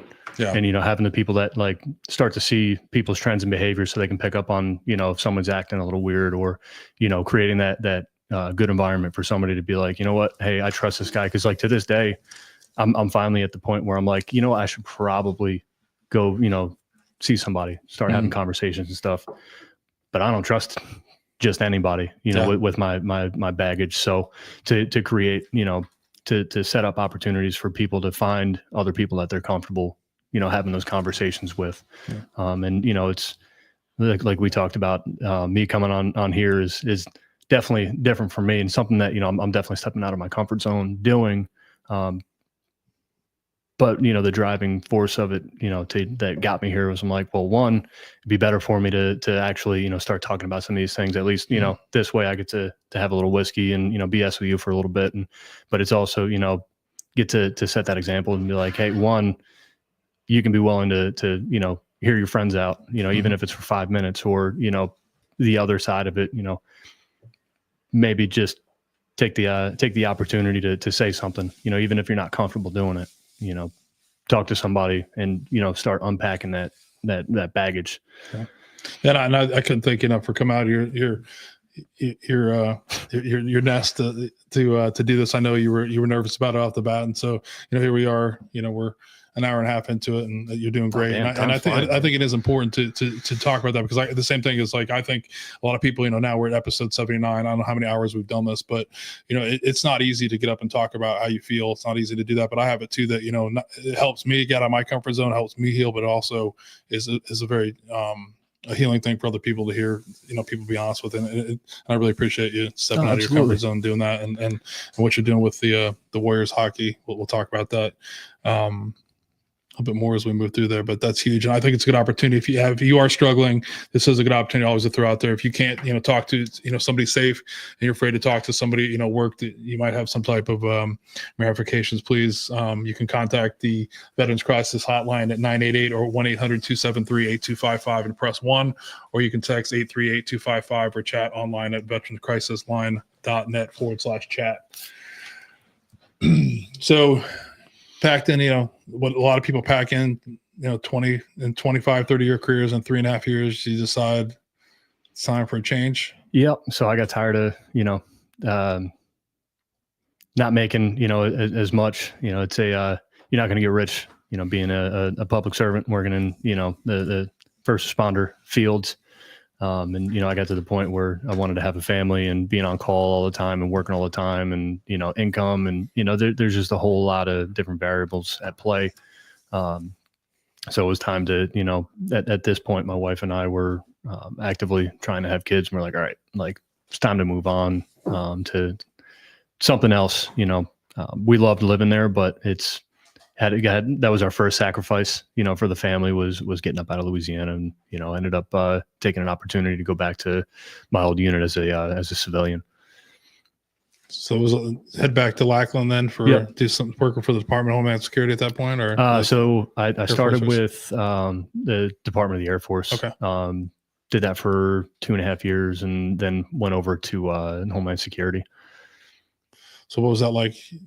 A little bit of a breath of fresh air, or like a little bit, going from, being a Marine Corps, MP, working dog handler, instructor, deputy sheriff to now, instructing different types of, a little bit different perspective or a little bit different it felt stress great. level. Felt great going back. It was weird because I didn't know what to do with my time because, I'm working, 12, 14, 16, 18-hour days, depending on, what was going on. I was never quick to head home. So it was one of those where, doing my job to the nth degree always kept me out and always working. And then, I get this job. It's Monday through Friday, 6 to 3. And I get off of work. I'm like, well, shit, man, I got a whole, day ahead of me. As my drinking got real bad because I'm like, I don't know what else to do. So I'm just hanging out at the house. My wife's, several months pregnant at that time. And I had one of my best friends, was still living out there. And James and I, we'd get home from work and it's just like when we were on active duty. We're working hard. And then as soon as work was done, we're partying hard and drinking a whole lot of beer and acting like idiots around the house. But it was nice to get back because, especially when you first get out, you kind of have that identity crisis and, you want to have that, like you're saying, finding your tribe and, going back and being with Marines again and being with, all the active duty guys and everything. It was definitely a breath of fresh air. I've had, some great experiences with some people, I've had some, bad experiences with other people. But, all in all, I would say that, it was a good experience. To be able to have that segue into the next stage of my life is definitely something that I'm definitely grateful for. But yeah, did that for a little while and then moved on to DHS. How'd you like that? So it was great. Met a lot of great people, training dogs for Homeland Security TSA. So I was training dogs, instructing, we're taking handlers and giving them dogs we trained and then teach them how to work them. It's, same, wash, rinse, repeat that I'd been doing previously.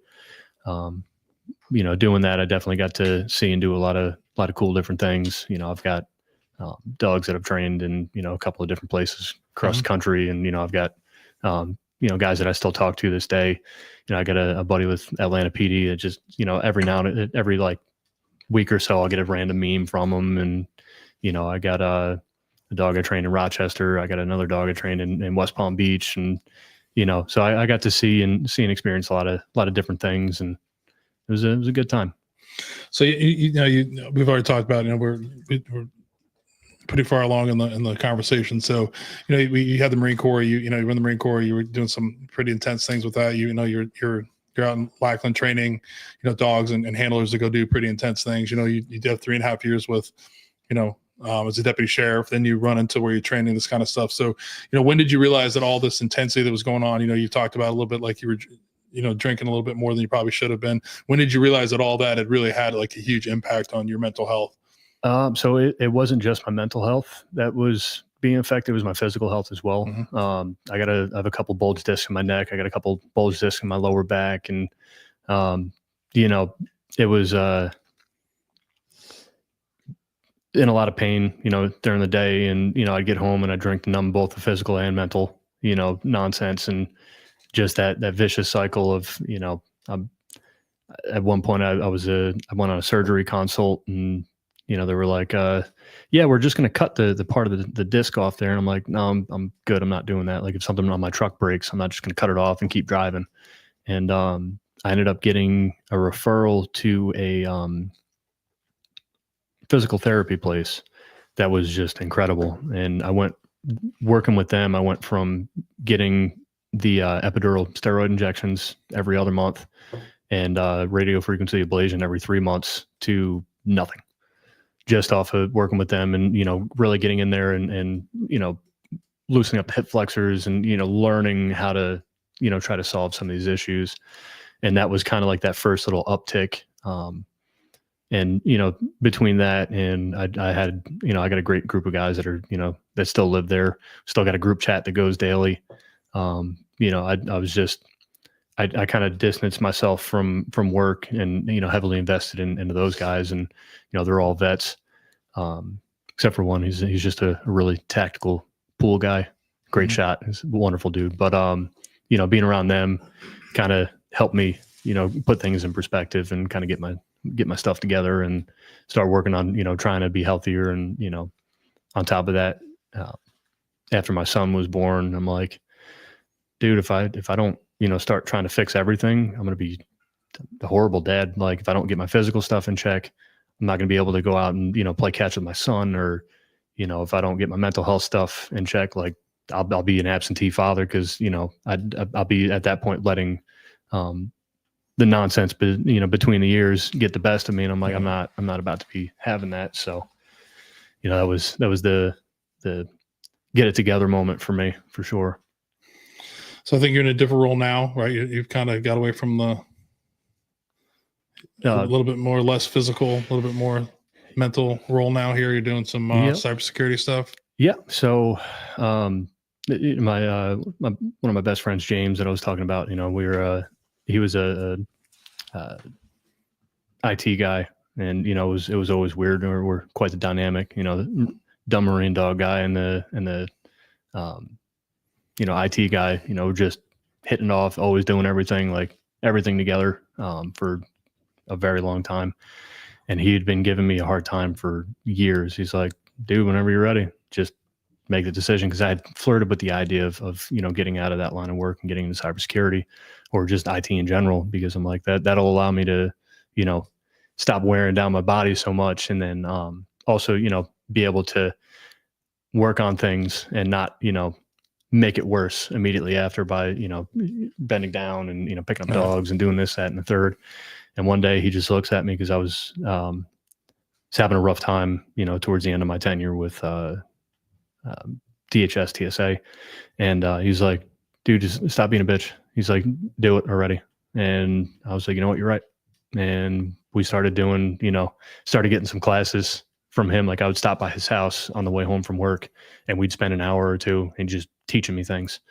And I found out that I actually enjoyed some of the stuff that he was teaching me. And, he's like showing me a little bit of everything and, trying to get me just a general synopsis of like, hey, here's all the things that are available. Cause there's a huge amount of work and different specialties that you can get into.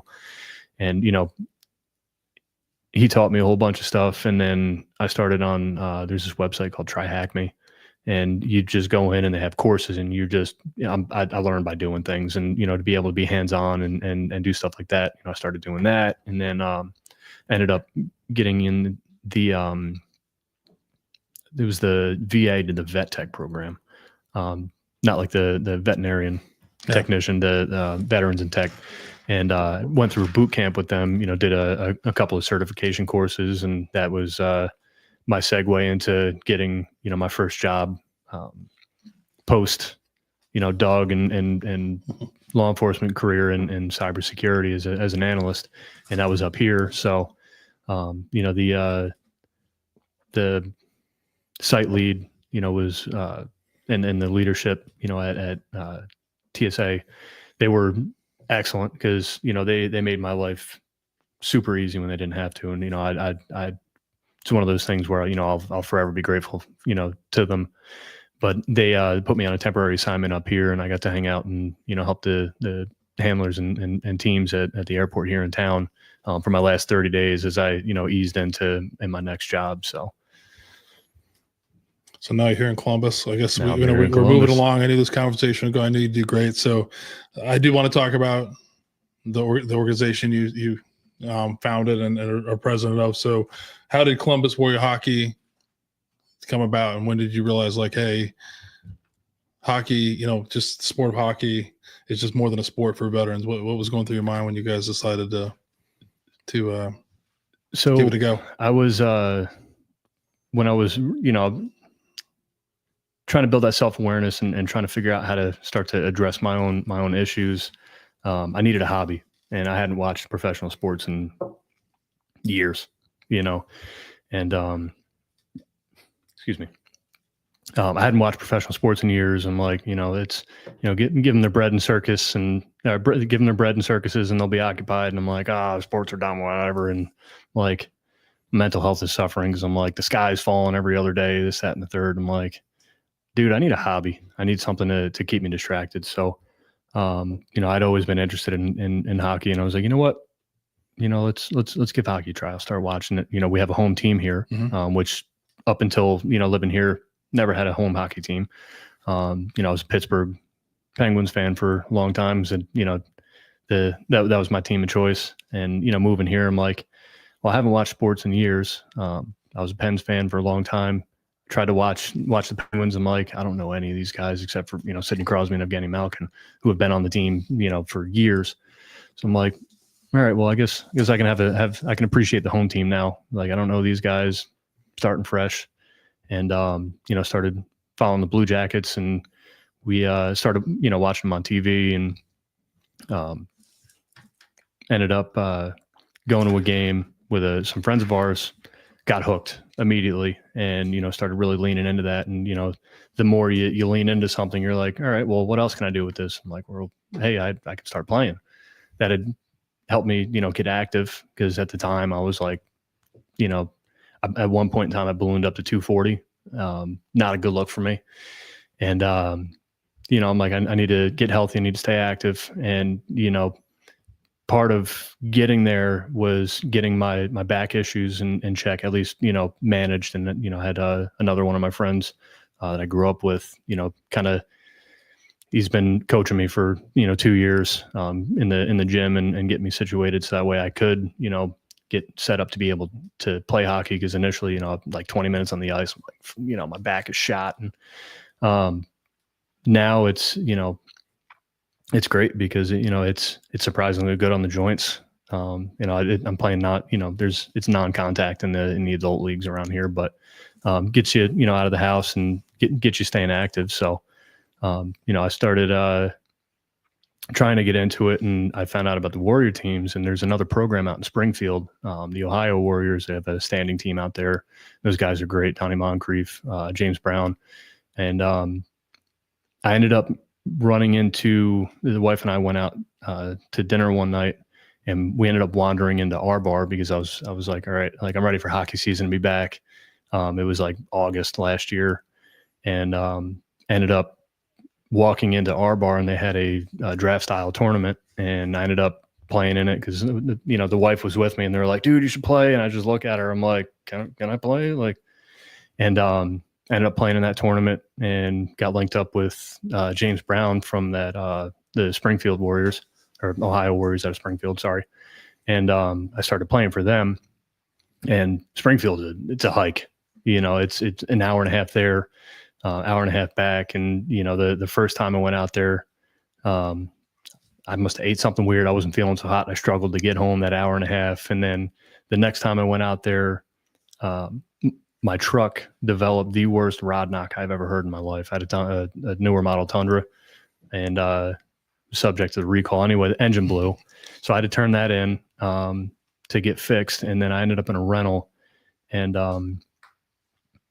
I drove out to Springfield to go play with them, one more time with TJ. No car, he's my VP. And as we rolled into town, all of the lights in all of downtown Springfield just flickered and went out, and there was no power. I'm like, all right, dude, like, must be God's way telling me to build it in Columbus, because this is ridiculous. Like, I want to play with these guys. Like, they're great, but I'm like, dude, every time I come out here, it's something. So I'm like, all right, fine, I'll take the hint. And like, are you sure your wife Kat wasn't behind all that kind of stuff? I mean, she did something to the engine. I mean, I don't know, man. I don't know. She's like, if she knew what she was going to get into with she's like, everything. Whoa. She's like, this kid's driving an hour and a half there playing. I'm not gonna see him all day. I got something for him. Well, now I'm she's got to deal with me being on meetings and sending emails. Maybe backfired for it. I don't know. Yeah, but yeah. So that happened. I'm like, all right, well, I guess I'm supposed to set this up in Columbus, and here we are. We're about 10 months into the process. Fully registered with IRS, the state. We have all of our stuff situated. We just got our first sponsor. We got Moo Express Car Wash. Awesome. They were just without hesitation. We're like, yes, we want to support. And so now, we're doing monthly meetups at Shakers, just right by the chiller right there in Worthington. So guys can get out and see each other more often, because I don't want just hey, I'm going to show up and play the game and all right, later guys. Like, I'm not trying to build a team. I'm trying to build a community. Yeah. And so we're doing the monthly meetups at Shakers. We're doing drop-in hockey stick and puck sessions. We're finally starting a team for the fall session. We're hoping for 2. If we can, get enough people, we'll have 2. But if not, it'll just be 1 for right now. But we're starting to get a team together in the chiller leagues, and getting registered with Mid-Am Hockey to get registered for the Warrior Classic in Wesley Chapel, Florida in November. So lots of moving parts, lots of things going on. But at the end of the day, it's worth it every time. I get a message from one of the guys like, dude, I've been looking for this for a long time, or seeing the people benefit from what we've been building is definitely a huge reward for all that we've been working on. So, it's, and I applaud you for that. I think a lot of your, not taking no for an answer is going to help you doing this. I think this is, I look back, I was just, when I was updating stuff, some sheets to prepare for this, I kind of forget that we started this in 2022. So it's like, It's been a little, I was like, holy cow, I kind of forget, but yeah, it seems like yesterday, but yeah, that hard work and having an idea and this just going for it is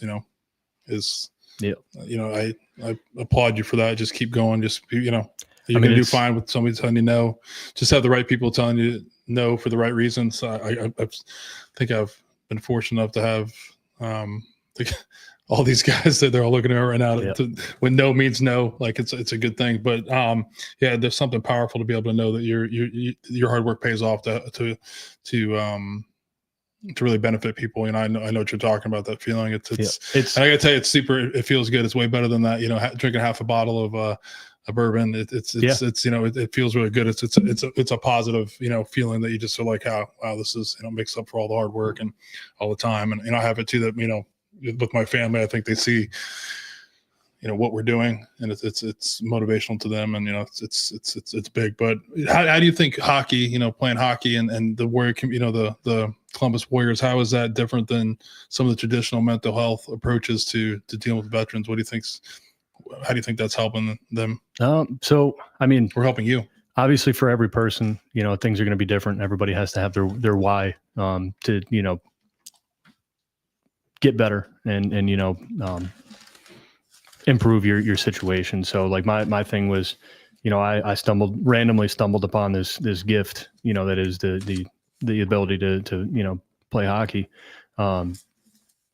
it was an opportunity for me to share it with, other guys. And it's one of those where, it didn't exist here. The closest team was in Springfield. So I'm like, well, if it's not here, I can either sit here and complain about it.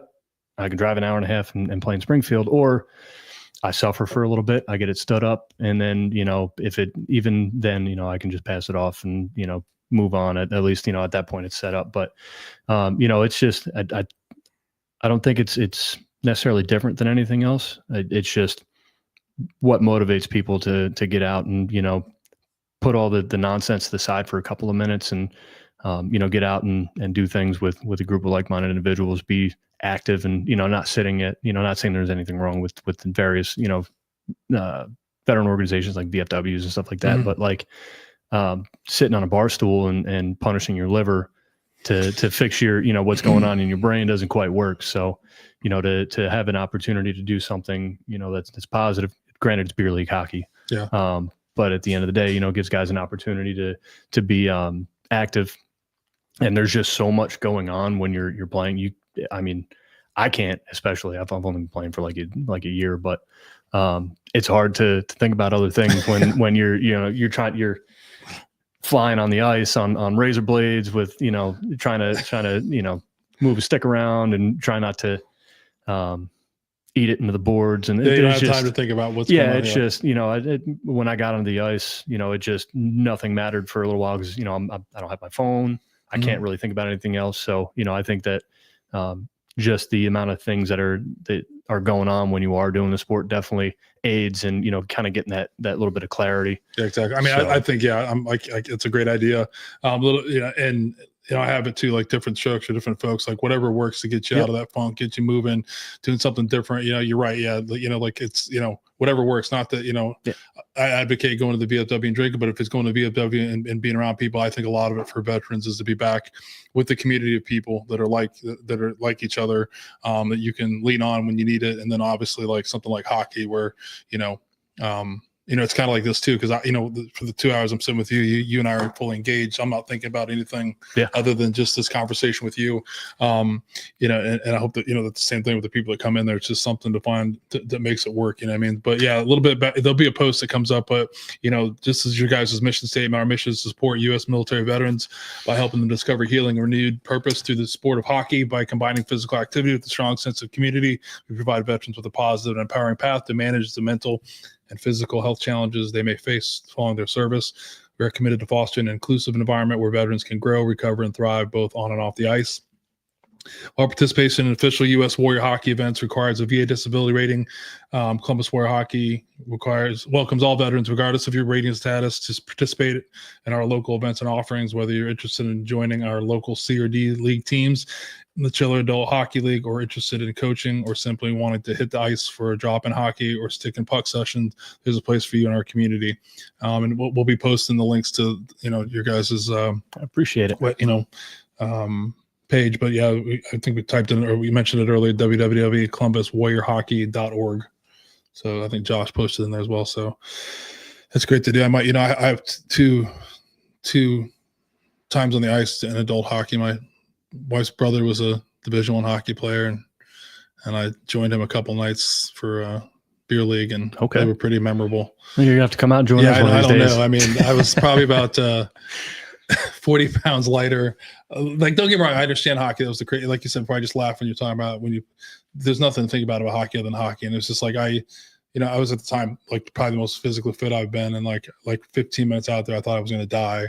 I couldn't stop, which is pretty funny. And you stop yourself with the boards. Oh God, I'll tell one story, but the funny, like my other brother-in-law played hockey too. So in that area, both my brother-in-laws were really well known for like hockey. Like, my other brother-in-law was, kind of a little bit of a hothead, known for fighting more than probably hockey, but a great hockey player nonetheless. But so we show up to this men's league, and I'm wearing my other brother-in-law's equipment. Right. So these guys are in the locker room. I don't know any of them. I don't even know how to put the shit on. Like, honestly, so my brother-in-law is like, we sit down and these guys are like, hey, it's like, this is not a checking league, and I'm like, yeah, like, don't worry about it. I'm just like, I'm nervous and scared beyond belief, right? Like, I don't even know what's. Dude, I'm just trying to be able to stand up on the ice. And the way it's going off is, I think it's playing off that I'm like fucking with these guys, right? Because, tend to do that to people, but like I'm like scared shitless. So there's like a guy keeps coming to me, he's like saying, "Hey man, this is like non-checking," and I'm like, "Dude, I'm like, I don't know how to fucking play hockey. Like I can't even stop." Your brother-in-law talking. And the guy looks at me like, "Whatever, buddy." So he's like, because he's looking at my brother-in-law and like, all, and he's like, "This guy's full of shit." So we go out there, and I'm like, barely. I mean, I wish we'd had cameras back then that everybody could have seen it, because I take that back. I'm glad we don't. But it was like it looked like I think everybody thought I was joking around, like I was messing around. Well, it's like the second shift we're out there, the whistle blows, the puck goes in, and I'm like looking at the puck going out of the thing, and I just ram this guy, right? And so and he falls down, and we fall. I almost fall down. The guy's like, "Dude, I told you there's no checking." I'm like, "Dude, I told you I can't stop," right? So this guy is like full blown irritated now. So I go out there the next shift, and this guy is wearing me out. Like I'm like, "Dude," and I can't do anything about it because I can't even barely stand up on. That's like, I can stand up, but I can't really do anything on the skates. And I'm like, I'm getting pissed off, right? It was like, and the guy's like, "Oh, you want to check people? Well, I got something for you." And I was like, "Dude," I was like, seriously, I was like, "You need to stop," right? So I'm like, I don't know. So if you never did hockey, men's league hockey, you just keep working your way till you're going down. Where my brother-in-law like sees this, so he's like, "I'm going out now." He jumps in front of everybody, and he just like drills this guy, right? They have their words. Guy comes up, he's like, "Hey man, I'm sorry, we're good." Like, I didn't know you were joking around. I'm like, I freaking told you I can't stop. But that was the first experience, and the other one was my brother-in-law and I colliding and me tearing my labrum from my So I don't know if I'm going to come out of retirement for I'll figure out a different way to support you guys, but I don't know if I'm going to be on the ice. Well, as we grow, there's going to be a whole lot of opportunities. So like I said, we're growing a community, not just a team. So, but I wish we did have cameras for the second time. So it was a very enjoyable. They definitely do have the cameras up there now. So there's hope. Have to come out of it. There's hope. I'll have to call Matt and get some hockey equipment. He can send it out my way, and we'll figure it out. I'll just bring in Matt as a ringer. We'll pretend like he's a veteran or something. But I really appreciate you doing that. That's a great organization. I love seeing, in Central Ohio, all these places that are popping up to help veterans, because like you said earlier, I have it now that, we can only help ourselves, right? Yep. No one's coming back for us. We gotta help each other. And organizations like yours are powerful to get started. And I wish you guys the best of luck. I appreciate it. It's definitely a mutual thing, because, we can't grow what we do if we don't support each other. So, having the opportunity to come on and be a part of this, and, obviously, at some point I'll get you in the mix with what we have going on, but it's definitely great. And I definitely agree with you. Yeah. And I think it's great to have. I mean, we've had so many great organizations, and like you said, you're part of the family once you come on. You're always part of the family, whether you come on or not. But we love supporting other groups here, whatever we can do to help to spread the word. We'd love to be part of that. And like I said, we wish you guys the best of luck. I don't know if I'm gonna be able to. I chuckled really hard when you said you need to get out there and play hockey. So. I might have to give it one more go. Maybe the third time's the charm, right? We don't have an announcer, so we might have to get you in the mix to do some live video narration. You definitely got the equipment for it. So our last announcing job did not go very well. My dad ended up getting that gig canceled for us, though. He's not paying attention. My dad's zoned out right now, but my dad and I were doing the orange baseball games for a little bit until we weren't. So we do like playing the music. I'd have to bring my dad along. He's like my announcer. I don't know. Josh is a lot better, Dad. Josh is he listens better, a lot quicker on the computer than you are. I mean, Vietnam vet, he doesn't have to be good. You should be we should have somebody doing stuff for him. Trust me, we do that. That's that happens a lot. I'm blessed to be able to do that be able to take care of him. He takes care of us too, though. I just like giving him a hard time, even though I said I wasn't going to. He's my dad, though. It's different. So yeah, you gotta throw little jabs in. But yeah, so I got it's like I said, thank you. I can't thank you enough for coming on last minute. Sorry if you didn't notice, I wasn't going to take no for an answer either. We're kind of very similar. Once I got my hook in, I was like, okay, we got. All right, well, because my thing is, I wanted to give the opportunity to the guys. I don't like the limelight and doing all the things. I'm just like, here, why don't you interview one of my guys? But at the end of the day, I'm grateful for the opportunity. It's been a blast being a part of this, and I guess thanks for not taking no for an answer Yeah, no. without having to. No, it's great, but I do appreciate it, and I hopefully we get some of the other players on and some of the guys there. We hope to be keeping doing this for a while. We'll fill up the schedule here in a little bit about it, but yeah, I did want to, on top of you doing that, I do want to let you know that your story resonates. It's going to resonate with someone. It's a great story. Thank you for sharing it. I know you weren't comfortable coming on here talking about it, and a lot of people are, but I'm really glad that you did. Hopefully, you feel better about sharing that. But I think it's very inspirational to hear your story about all the things you've been able to pivot, not taking no for an answer. Getting shit straight when you knew that it wasn't, and just look for that next opportunity. And thank you for your service to our country. Thank you for service to the people of Louisiana, and then what you're doing for the community here in Columbus. So I really appreciate that. Thank you. We'll go ahead and get to my least favorite part of each podcast. Tonight, we're going to honor a veteran who unfortunately took his life. Tonight, we're going to honor U.S. Marine Corps Staff Sergeant Mark Whitfield Brokaw, 41 years old. Mark took his life on May 19th, 2021 in Washington State. Mark was born on March 20th, 1980 in Everett, Washington. After graduating from Everett High School in 1998, Mark attended Western Washington University, walking onto the football team as a kicker. Mark later enlisted in the United States Marine Corps and served for 17 years. During his military career, he deployed 6 times to Iraq and Afghanistan. Mark received multiple medals of achievement and valor for combat actions under fire. Mark earned the Marine Corps Martial Arts Black Belt, first degree. Following that, Mark's final assignment was as a Marine Corps Advanced Combat Instructor at Camp Pendleton, California. Throughout his life, Mark enjoyed spending time with family and friends in the beautiful outdoors. Mark is remembered for his huge spirit, quick wit, broad smile, intense curiosity, sharp brain, wellspring of generosity, and love of friends and family.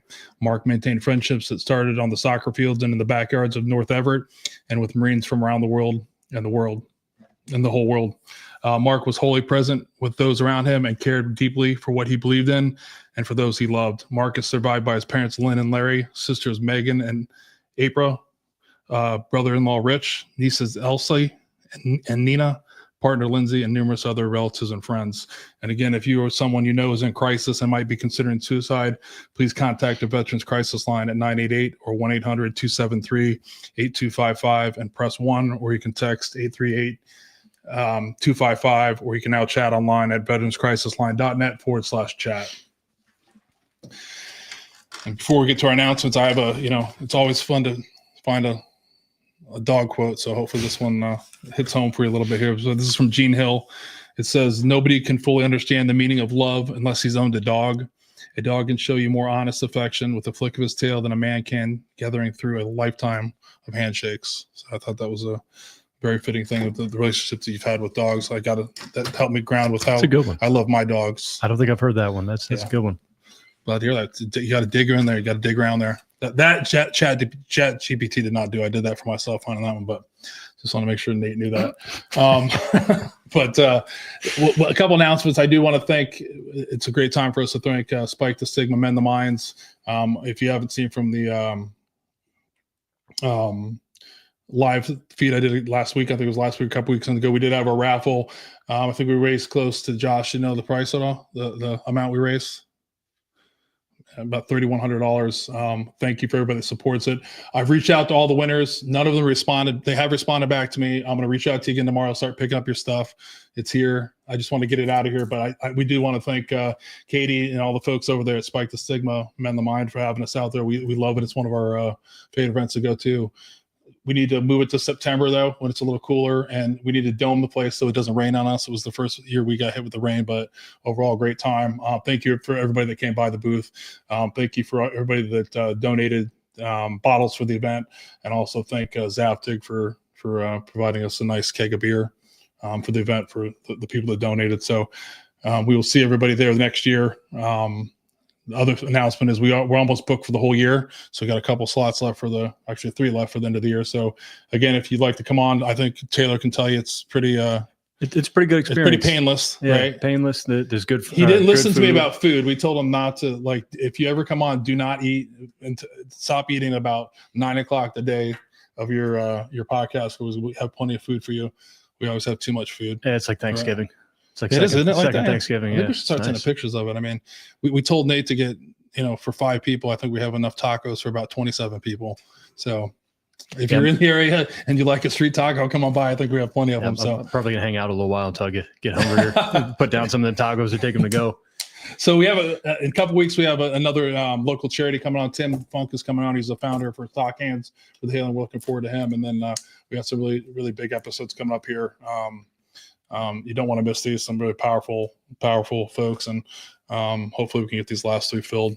I got some people that are not saying no, but, I got to keep hitting them up, man. Yeah, I'll start bothering my guys like, hey, let's go. It was funny. Whenever I had a chance, I had a break and I started, reaching out to somebody. I totally I was like, I've talked to this guy before. So I checked my DMs. I'm like, I didn't see it. And I started sending him stuff. And then I was like, oh my God, I've been talking to him via text. So I feel like, I hit him up pretty hard here today. So he hadn't blocked me yet. So I think we're good for now. So don't take no for an answer. Usually works out. Yeah.